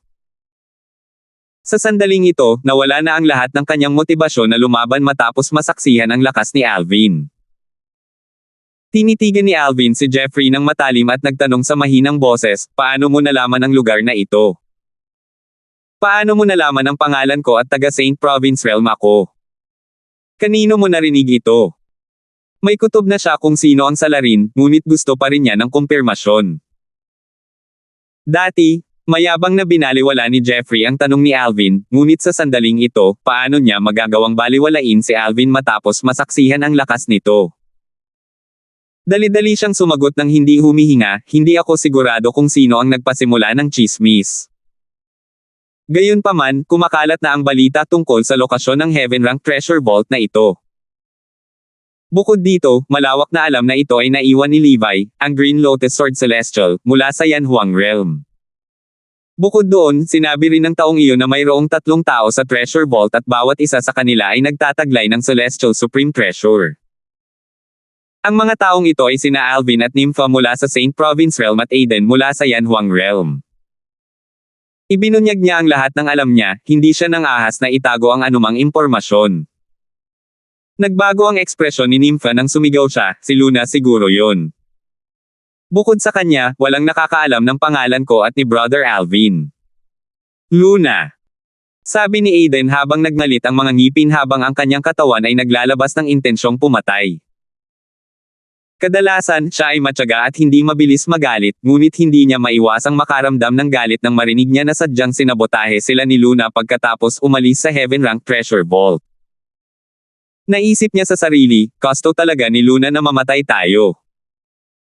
Samantala, si Alvin na nakumpirma na ang kanyang hinala ay nanatiling kalmado na parang hindi siya galit. Sino ang nakakaalam kung hindi talaga siya apektado ng impormasyong ito? Maya-maya, itinaas niya ang kanyang kamay at muling sumugod ang Celestial Sword. Hindi inaasahan ang kanyang galaw at dala ang parehong nakakatakot na puwersa mula kanina. Hindi. Sigaw ni Jeffrey. Hindi niya inaasahan na aatakihin siyang muli ni Alvin. Dali-dali niyang iwinagayway ang Celestial Sword sa kanyang kamay dahil sa takot, sinusubukang pigilan ang paparating na pag-atake. Sa kasamaang palad, masyado siyang mabagal. Sa isang kisap mata lamang, nabutas ang kanyang glabela at agad na bumulwak ang dugo mula sa sugat. Hindi na nakakagulat sa sino man na madaling napatay ni Alvin si Jeffrey. Kung tutuusin, ang kanyang lakas ay maihahambing sa isang 6 Tribulation Bodiless Celestial. Kung ginamit niya ang Body Fusion Sword, ang kanyang lakas ay tataas sa antas ng isang 7 Tribulation Bodiless Celestial. Malaki ang ipinagbago ng ekspresyon ni Aidan. Hindi niya inaasahan na direktang papatayin ni Alvin si Jeffrey. May iniisip ka ba? Tanong ni Alvin nang mapansin niya ang pagbabago sa ekspresyon ni Aidan. Naguguluhan siya. Ayaw ba ni Aidan na mamatay si Jeffrey? Hindi. Wala akong iniisip. Umiling si Aidan. Gayunpaman, may bahagyang ekspresyon ng takot at pagkabalisa na makikita sa kanyang mukha. Natural lang na hindi nakatakas sa paningin ni Alvin ang lahat ng ito. Napansin niyang may kung ano sa isip ni Aidan. Sigurado ka ba? Oo. Wala lang talaga, sabi ni Aidan. Gayunpaman, nang makita niya ang tingin sa mga mata ni Alvin, sa wakas ay nasabi niya, nang pinatay mo siya, sigurado akong nabalitaan na ng mga nakatatanda niya ang pagkamatay niya. Gayunpaman, hindi naman ito malaking bagay dahil sa palagay ko ay hindi ka nila mahahanap. Hindi ka nila mapaghihigantihan. Minor-major mirror image talisman. Isang ideya ang agad na pumasok sa isip ni Alvin. Gamit ang minor-major mirror image talisman, ang eksena bago ang pagkamatay ng isang tao ay maipapasa sa may-ari ng talisman. Maya-maya, bumulong siya ng malalim, kakaiba. Hindi ko naramdaman ang minor-major mirror image talisman o anumang daw talisman mula sa kanya kanina. Bagamat hindi malakas ang boses ni Alvin, malinaw na narinig ni Aidan ang kanyang mga salita. Ipinaliwanag niya, sa Yanhuang Realm, ang mga anting-anting na ito ay hindi tinatawag na minor-major mirror image talismans. Bukod dito, ang mga anting-anting na ito ay itinuturing na mababang uri sa ating kaharian. Sa ating kaharian, maaaring magukit ng ganitong anting-anting sa katawan ng isang tao. Gumagana ito ng pareho, ngunit hindi ito mag-iiwan ng bakas. Maya-maya, idinagdag niya, gayunpaman, hindi mo kailangang mag-alala. Napakalaki ng Beyond Heaven Secret Zone, tiyak na hindi ka nila mahahanap. Bukod dito, galing ka sa ibang kaharian. Maaaring hindi nila ako mahanap. Pero, paano ka naman? Sigurado akong kasama ka rin sa eksena ng pagpatay sa kanya. Bukod pa riyan, kilala ka siguro ng mga nakatatanda niya, di ba? Tanong ni Alvin. Sa sandaling ito, sa wakas ay napagtanto niya ang dahilan sa likod ng pagbabago ng ekspresyon ni Aidan kanina. Nang marinig ni Aidan ang mga salita ni Alvin, pinilit niyang ngumiti at sinabing, magiging maayos din ako. Sa pinakamatagal, hindi na lang ako babalik sa Celestial Master Sect pagkatapos kong lumabas sa Beyond Heaven Secret Zone. Napakalaki ng mundo, hindi magiging mahirap para sa akin na makahanap ng ibang tahanan. Nagtanong si Alvin, parurusahan ka pa rin ba ng mga taong iyon mula sa Celestial Master Sect kung malaman nilang mas malakas ka kaysa kay Jeffrey at ikaw ay may mataas na talento? Siyempre hindi, sagot ni Aidan, mahalaga ang lakas. Dahil din dito kung bakit buong tapang na ipinahayag ni Jeffrey na papatayin niya ako. Kahit hindi ako kasing taas ng ranggo niya, itinuturing pa rin akong may talento sa sekta. Katulad niya, mayroon din akong daw talisman na nakaukit sa aking katawan. Kung papatayin niya ako, ang eksena ay ipapasa sa aking mga nakatatanda. Gayunpaman, dahil mas mababa ang ranggo ko kaysa sa kanya, malamang nabibigyan lamang siya ng sekta ng magaan na parusa bilang formalidad kung talagang papatayin niya ako. Tutal, sa sekta, mas mahalaga siya kaysa sa akin. 2,437. Matapos makinig sa mga salita ni Aidan, ipinaalala ni Alvin sa kanya, dati iyon. Sa kasalukuyan, hindi lamang mayroon kang Celestial Supreme Treasure, kundi nakakuha ka rin ng Offensive Divine Ability mula sa isang Devata Realm. Hanggat kaya mong pagmaster ang unang 5 espada ng 13 Green Lotus Swords, katumbas ito ng pagmaster ng isang Offensive Divine Ability mula sa isang Devata Realm. Sandali siyang tumigil bago nagpatuloy, kung mamaster mo rin ang Assist-type Divine Ability na naipasa sa loob ng maraming henerasyon sa Celestial Master Sect at sa Celestial Technique, ang Destructive Celestial Thunder, ang iyong lakas ay maihahambing sa isang 6 Tribulation Bodiless Celestial. Walang magawang ngumiti si Aidan habang sinasabing, hindi ako kwalipikado para maunawaan ang Assist-type Divine Ability na iyon at ang Destructive Celestial Thunder. Masyado mo akong minamaliit. Hindi, may kumpiyansang sabi ni Alvin, kung matagumpay mong matutunan ang unang 5 espada ng 13 Green Lotus Swords at magiging isang Eminent Celestial, gamit ang iyong Celestial Sword, magkakaroon ka ng lakas na maihahambing sa isang 4 Tribulation Bodiless Celestial. Hayaan mong itanong ko ito sa iyo, sa oras na iyon, kapag bumalik ka sa Celestial Master Sect, sa tingin mo ba ay masisisi ka pa rin nila sa pagkamatay ni Jeffrey? Umiling si Aidan. Hindi. Gayunpaman, maaaring madali ang maging isang eminent celestial ngunit ang pagiging dalubhasa sa unang 5 espada ng 13 Berdeng Lotus na mga espada ay hindi magiging madali. Alam na alam niya ang sarili niyang kakayahan. Patuloy na hinikayat ni Alvin si Aiden, isipin mo. Tulad ng sinabi mo, malaki ang mundo, maaari kang laging makahanap ng bagong tahanan. Bago mo matutunan ang unang 5 espada ng 13 Green Lotus Swords, huwag kang bumalik sa Celestial Master Sect. Kapag natuto ka na at nakabalik sa sekta, hindi ka nila masisisi sa pagkamatay ni Jeffrey. Tumango si Aidan. Oo, iyan muna ang gagawin ko. Wala na siyang ibang pagpipilian. Sa sandaling ito, sa wakas ay nagsalita na si Nympha. Hindi niya napigil ang magreklamo ng may galit, kapatid na Lingtian. Lumagpas na sa hangganan si Luna. Hindi ko inaasahan na magiging ganito siya kabangges. Isang malamig na liwanag ang sumilay sa mga mata ni Alvin nang sabihin niya, hindi ko inaasahan na gagawin din niya ito. Noong una niyang nakilala si Luna, inakala niyang mabait itong tao. Hindi niya inaasahan na magiging ganito ito kabangges. Nagbago ang ekspresyon ng kanyang mukha at naikuyom niya ang kanyang mga kamay nang maisip niya ito. Sa loob-loob niya ay nangako siyang hindi niya ito bibitawan kung sakaling makasalubong niya itong muli. Si Aidan, na kinakabahan sa kanilang kalagayan, ay seryosong nagsabi, sa ngayon, natatakot ako na ang imbakan ng kayamanan na ito na nasa ranggo ng langit na naiwan ni Levi, ang Green Lotus Sword Celestial, ay napapalibutan ng maraming bodiless celestials. Tumango si Nympha, sumasang-ayon sa sinabi ni Aidan. Dahil naipalaganap na ito ni Luna, kung narinig man ito ng mga hindi bodiless celestial tulad ni Jeffrey, walang duda na narinig din ito ng ibang mga bodiless celestial. Gayunpaman, dahil ipinagbabawal silang pumasok sa Heaven Rank Treasure Vault, tiyak na maghihintay sila sa labas para sa kanilang paglabas. Nang marinig ito, hindi na nagkomento si Alvin tungkol dito. Sa halip, sinabi niya kina Nympha at Aiden, ituloy na natin.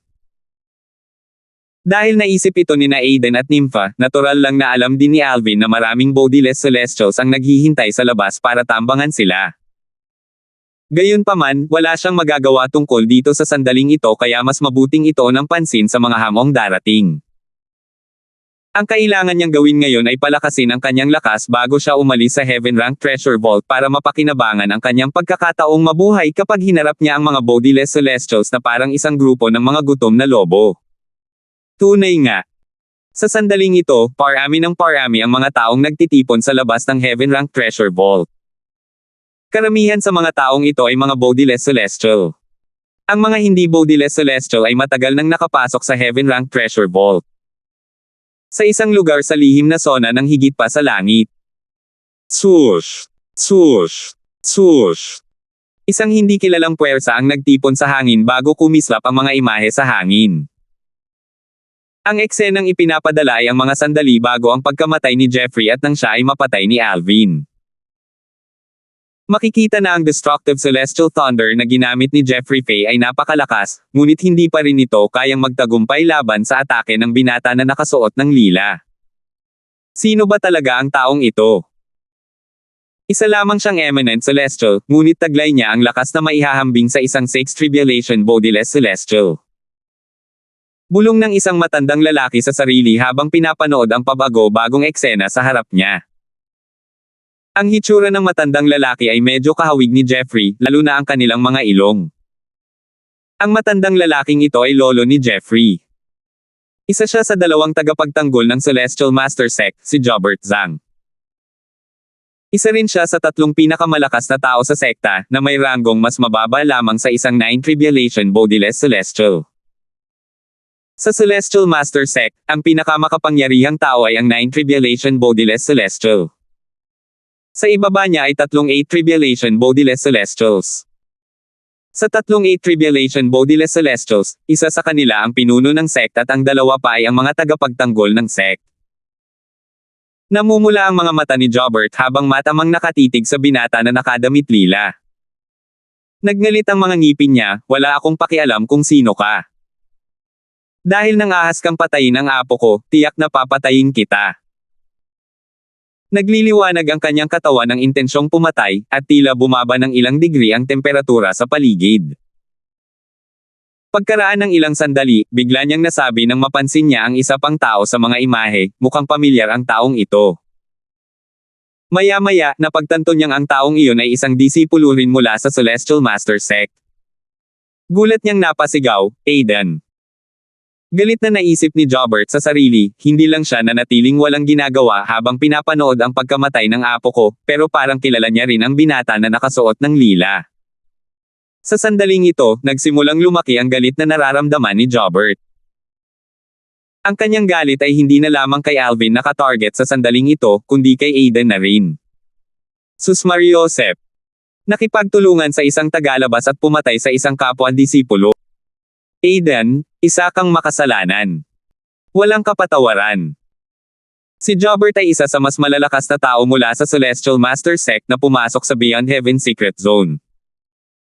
Gayunpaman, kahit noon, wala siyang magagawa para ipaghiganti ang kanyang apo kung hindi niya mahanap ang mga salarin. Alam niyang parang paghahanap ng karayom sa dayami kung gusto niyang mahanap ang mga taong responsable sa pagkamatay ng kanyang apo. Naisip niya sa sarili, ayos lang. Kapag bumalik si Aiden sa Yanhuang Realm, mapapatay ko siya. Bukod dito, malamang mahahanap ko ang binata na nakasuot ng lila sa pamamagitan ni Aiden. Pagkatapos ng 2.5 taon, mararamdaman na ng lahat ang pasukan at labasan patungo sa kani-kanilang makamundong kaharian. Napagpasyahan ni Jobert na, sa oras na iyon, babantayan niya ang pasukan at labasan patungo sa kaharian ng Yanhuang upang mahuli si Aiden. Samantala, maghahanap siya ng 1 o 2 pang Celestial Supreme Treasures upang mapalakas ang kanyang lakas. Matapos makapagdesisyon si Jobert, bigla siyang nawala at naghanap ng mga Earth-rank treasure vault sa Beyond Heaven Secret Zone. Ito pa rin ang orihinal niyang layunin sa pagpasok sa Beyond Heaven Secret Zone. Samantala, sa loob ng isang imbakan ng kayamanan na nasa ranggo ng tao sa Beyond Heaven Secret Zone. Isang binata na kamukha ni Jeffrey ang sumigaw, kapatid. Isang nabasag na soul pearl ang nakita sa kanyang palad. Makikita sa kaibuturan ng kanyang mga mata ang kanyang hangering pumatay sa sandaling ito. Ang binata na ito ay nakasuot ng puting damit na may gininto ang mga gilid tulad ni Jeffrey. Ang taong ito ay walang iba kundi ang kakambal ni Jeffrey na si Barley. Siya rin ang pinakamalakas na disipulo sa nakababatang henerasyon sa Celestial Master Sect. Tuwang-tuwa si Barley nang sa wakas ay malampasan niya ang mga hamon sa Human Rank Treasure Vault na ito at makuha ang clue na haantong sa mana mula sa isang great overarching golden celestial. Sino ang mag-aakala sa oras na ito, matutuklasan niya na patay na ang kanyang nakababatang kakambal. Lalong nagalit si Jeffrey nang mapagtanto niyang hindi niya alam kung sino ang pumatay sa kanyang nakababatang kapatid. Ang tanging paraan para mahanap niya ang mamamatay tao ay ang hanapin ang kanyang lolo, si Jobert, dahil matatanggap ng kanyang lolo ang mga ipinadalang larawan ng eksena noong namatay si Jeffrey. Malamig ang kanyang boses habang nanunumpa, kahit sino ka man at saan ka nanggaling, kailangan mong pagbayaran ang pagpatay sa aking kapatid. Kailangan mong mamatay. Natural lamang na walang kaalam-alam si Alvin tungkol dito. Sa kasalukuyan, siya, si Nympha, at si Aiden ay nahaharap sa mga hamon sa imbakan ng kayamanan na nasa ranggo ng langit na iniwan ni Levi, ang Green Lotus Sword Celestial. Hindi nagtagal at sa wakas ay nakuha na nila ang maliit na mana na iniwan ni Levi. Sa isang kisap mata lang, lumipas na ang kalahating taon. Wala pa bang lumalabas? Kalahating taon na ang lumipas, at napakaraming tao ang pumasok, ngunit walang sino man ang lumabas. Gaano kalaki ang imbakan ng kayamanang ito na nasa ranggo ng langit na naiwan ng isang dakilang pangkalahatang gininto ang Celestial? Posible bang lahat sila ay namatay doon? Ang mga walang katawan na Celestial na nagtitipon sa labas ng imbakan ng kayamanan na nasa ranggo ng langit ay nagtinginan sa isa't isa na may kalituhan habang nag-uusap sila sa isa't isa. Ang ilan sa kanila ay pumunta rito nang matanggap nila ang balita tungkol sa lugar na ito, matagal na silang naghihintay. Ang ilan sa kanila ay umalis pa nga pagkatapos maghintay, ngunit ang karamihan sa kanila ay nanatili. Ang mga natira ay mga napakalakas na bodiless celestials. Hindi na kailangang sabihin, ang mga umalis ay mga mas mahihinang bodiless celestials. Tutal, sa presensya ng malalakas na bodiless celestials, alam nilang wala silang mapapala kahit na patuloy silang maghintay. Natural lang, may ilang mas mahihinang bodiless celestials na nanatili para lang manood ng palabas. 2,438. Posible kayang may ibang labasan ang Heaven Rank Treasure Vault na ito. Tanong ng isang bodiless celestial habang nakatitig sa pasukan ng palasyo sa ilalim ng lupa at nakasimangot. Hindi. Isa pang bodiless celestial na nakatayo malapit ay umiling. Ang mga Human Rank Treasure Vault, Heaven Rank Treasure Vault, at ang mana mula sa isang great overarching golden celestial sa Beyond Heaven Secret Zone ay may iisang pasukan at labasan lamang. Noon pa man ay ganito na. Batay sa record na iniwan ng mga taong pumasok sa Beyond Heaven Secret Zone noon, sinasabing iisa lamang ang pasukan at labasan para sa mga treasure vault na may ranggong tao, mga treasure vault na may ranggong langit, at ang mana mula sa isang great overarching golden celestial. Ang walang katawan na celestial na unang nagsalita ay nagtanong ng may pag-aalinlangan, gayunpaman, sa 6 na buwang ito, mayroong hindi bababa sa 100 na hindi walang katawan na celestial na nakapasok sa treasure vault. Hindi ba't kakaiba na wala ni isa sa kanila ang lumabas? Oo, medyo kakaiba.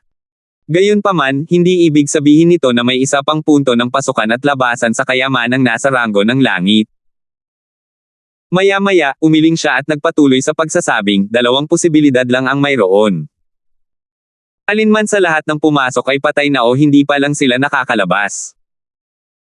Maraming bodiless celestials na naroon ang sumang-ayon sa mga salita ng bodiless celestial na ito.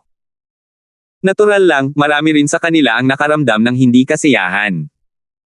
Matagal na silang naghihintay dito, ngunit wala pa rin silang napala. Swoosh! Isang bugzo ng hangin ang lumitaw habang isang figure ang makikitang lumilipad mula sa malayo bago makarating sa harap ng lahat ng bodiless celestial sa isang iglap. Tumakbo siya. Nakilala ng isa sa mga bodiless celestial ang binata na kara-rating lang.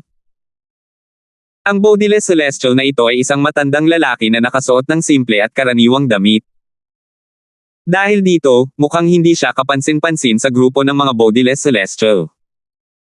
Nagulat ang binata nang makita ang matanda, hindi na siya nag-aksaya ng oras at magalang na binati ang matanda, "Magandang araw, Elder Chi." Ang binata, si Ronnie, ay mula sa parehong sekta ng matanda.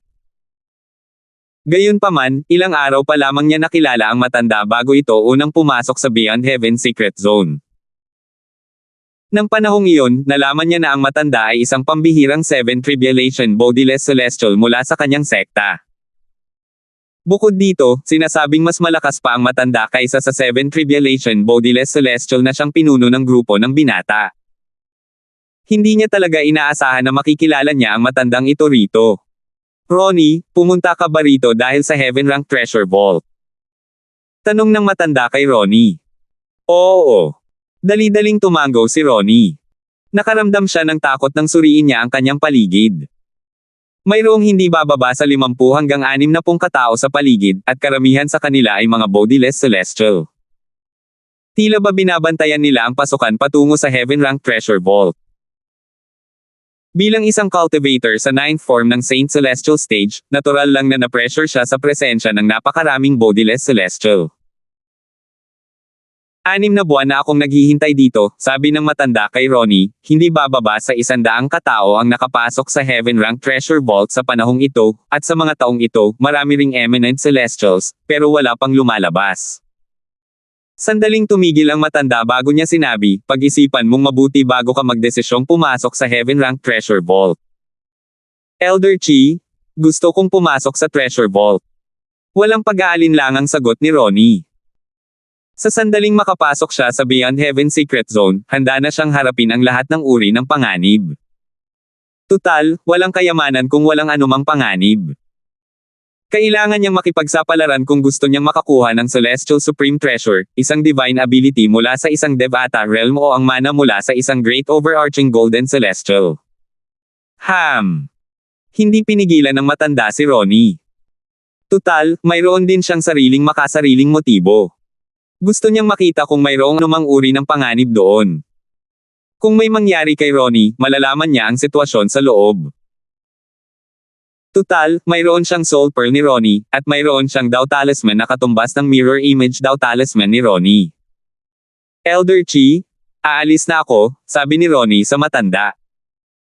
Hindi siya nagatubili habang lumilipad papasok sa palasyo sa ilalim ng lupa sa ilalim ng mapagmasid na mga mata ng mga walang katawan na celestial na naruroon.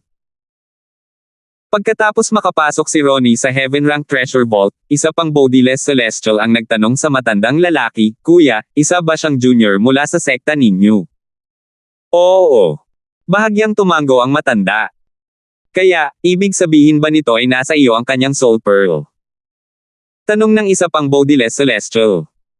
Hindi lang soul pearl niya ang meron ako, kundi mayroon din akong mirror image daw talisman na katumbas ng dala niya. Sabi ng matanda. Nagliwanag ang mga mata ng mga walang katawan na celestial nang marinig nila ang mga salita ng matanda.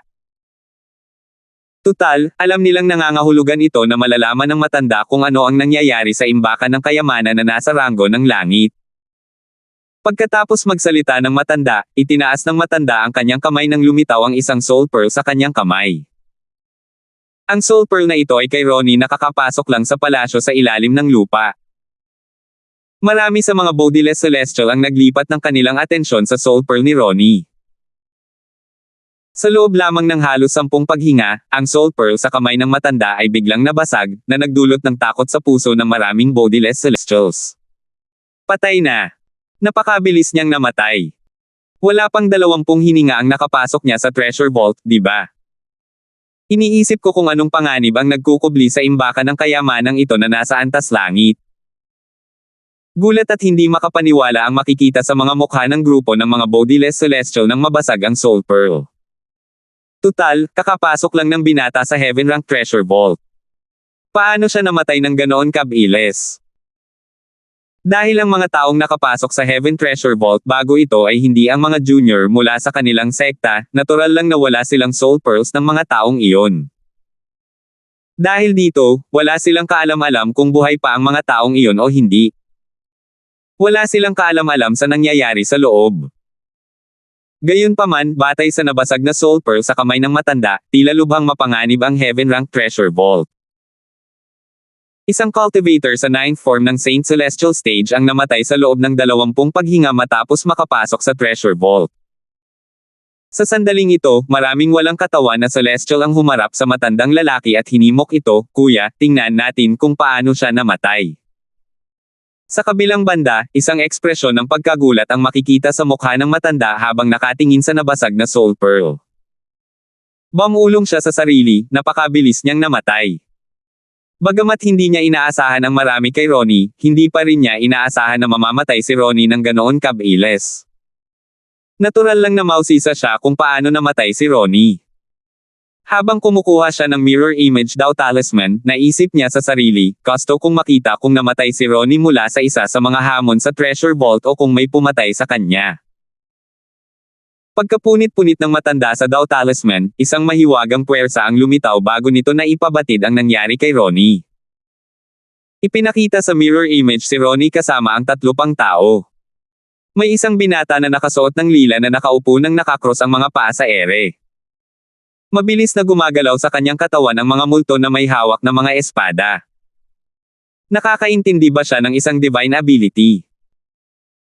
Nasa sabik na tanong ng isang bodiless celestial, posible kayang ito ang offensive divine ability, ang 13 Green Lotus Sword, na nakapaloob sa Heaven Rank Treasure Vault na ito. Posible yan. Tumango ang maraming bodiless celestials bilang pagsang-ayon. Oo nga. Isa itong divine ability mula sa isang Devata realm. Isa itong divine ability na uri ng espada, at dapat itong ang 13 Green Lotus Swords. Base sa mga chismis na narinig namin, may 3 tao sa simula na pumasok sa Heaven Rank Treasure Vault na ito. Isa sa kanila ay isang binata na nakasuot ng lila mula sa Saint Province realm na kilala bilang Alvin. Bago siya pumasok sa Treasure Vault na ito, nakakuha na siya ng Celestial Sword. Ang binata na nakasuot ng lilang ito ay dapat si Alvin. Bukod sa Celestial Sword, tila nakuha rin ni Alvin ang Divine Ability, ang 13 Green Lotus Swords. Ang 2 taong kakampi ni Alvin ay dapat sina Aiden mula sa Yanhuang Realm at Nympha na mula rin sa Saint Province Realm. May chismis na pareho silang may taglay na Celestial Supreme Treasure. Ibig sabihin, mayroong 3 Celestial Supreme Treasure sa kabuuan. Ang mga mata ng mga walang katawan na Celestial na naghihintay sa labas ng palasyo sa ilalim ng lupa ay lubhang nagningning nang makita nila sina Alvin, Nympha, at Aiden sa mirror image. Marami sa kanila ang nanatili ng napakatagal sa labas ng kayamanang nasa ranggo ng langit dahil sa Celestial Supreme Treasures na pag-aari ng 3 tao. Ngayong nakita nilang buhay at maayos ang 3, paano sila hindi makakaramdam ng excitement? Nangangahulugan ito na hindi sila naghintay ng walang kabuluhan. Samantala, ang ilang mga Celestial na walang katawan ay nagtaka. Bakit 3 lang sila? Nasaan ang iba? May isang masungit na nagsabi, hindi mo ba nakikita ang mga mantsa ng dugo sa sahig? Kung hindi ako nagkakamali, pinatay sila ng 3 taong ito. Totoo nga, ipinakita ng mirror image daw talisman ang nangyari kay Ronnie. Napakasimple lang ng nangyari kay Ronnie. Pagpasok pa lang niya sa Heaven Rank Treasure Vault, hindi nagtagal ay nakilala niya sina Alvin, Nympha, at Aiden. Nakipag-usap siya kay Aiden bago sumugod kay Aiden. Sa kasamaang palad, sa isang kisap mata lang, tumawag si Aiden ng kidlat para patayin siya. Matapos itong mapanood, isang walang katawan na Celestial mula sa Yanhuang Realm ang sumigaw, ang taong ito ay si Aiden. Siya ay mula sa Celestial Master Sect sa Yanhuang Realm. Salamat po at sinamahan ninyo ako, ingat lagi mga master.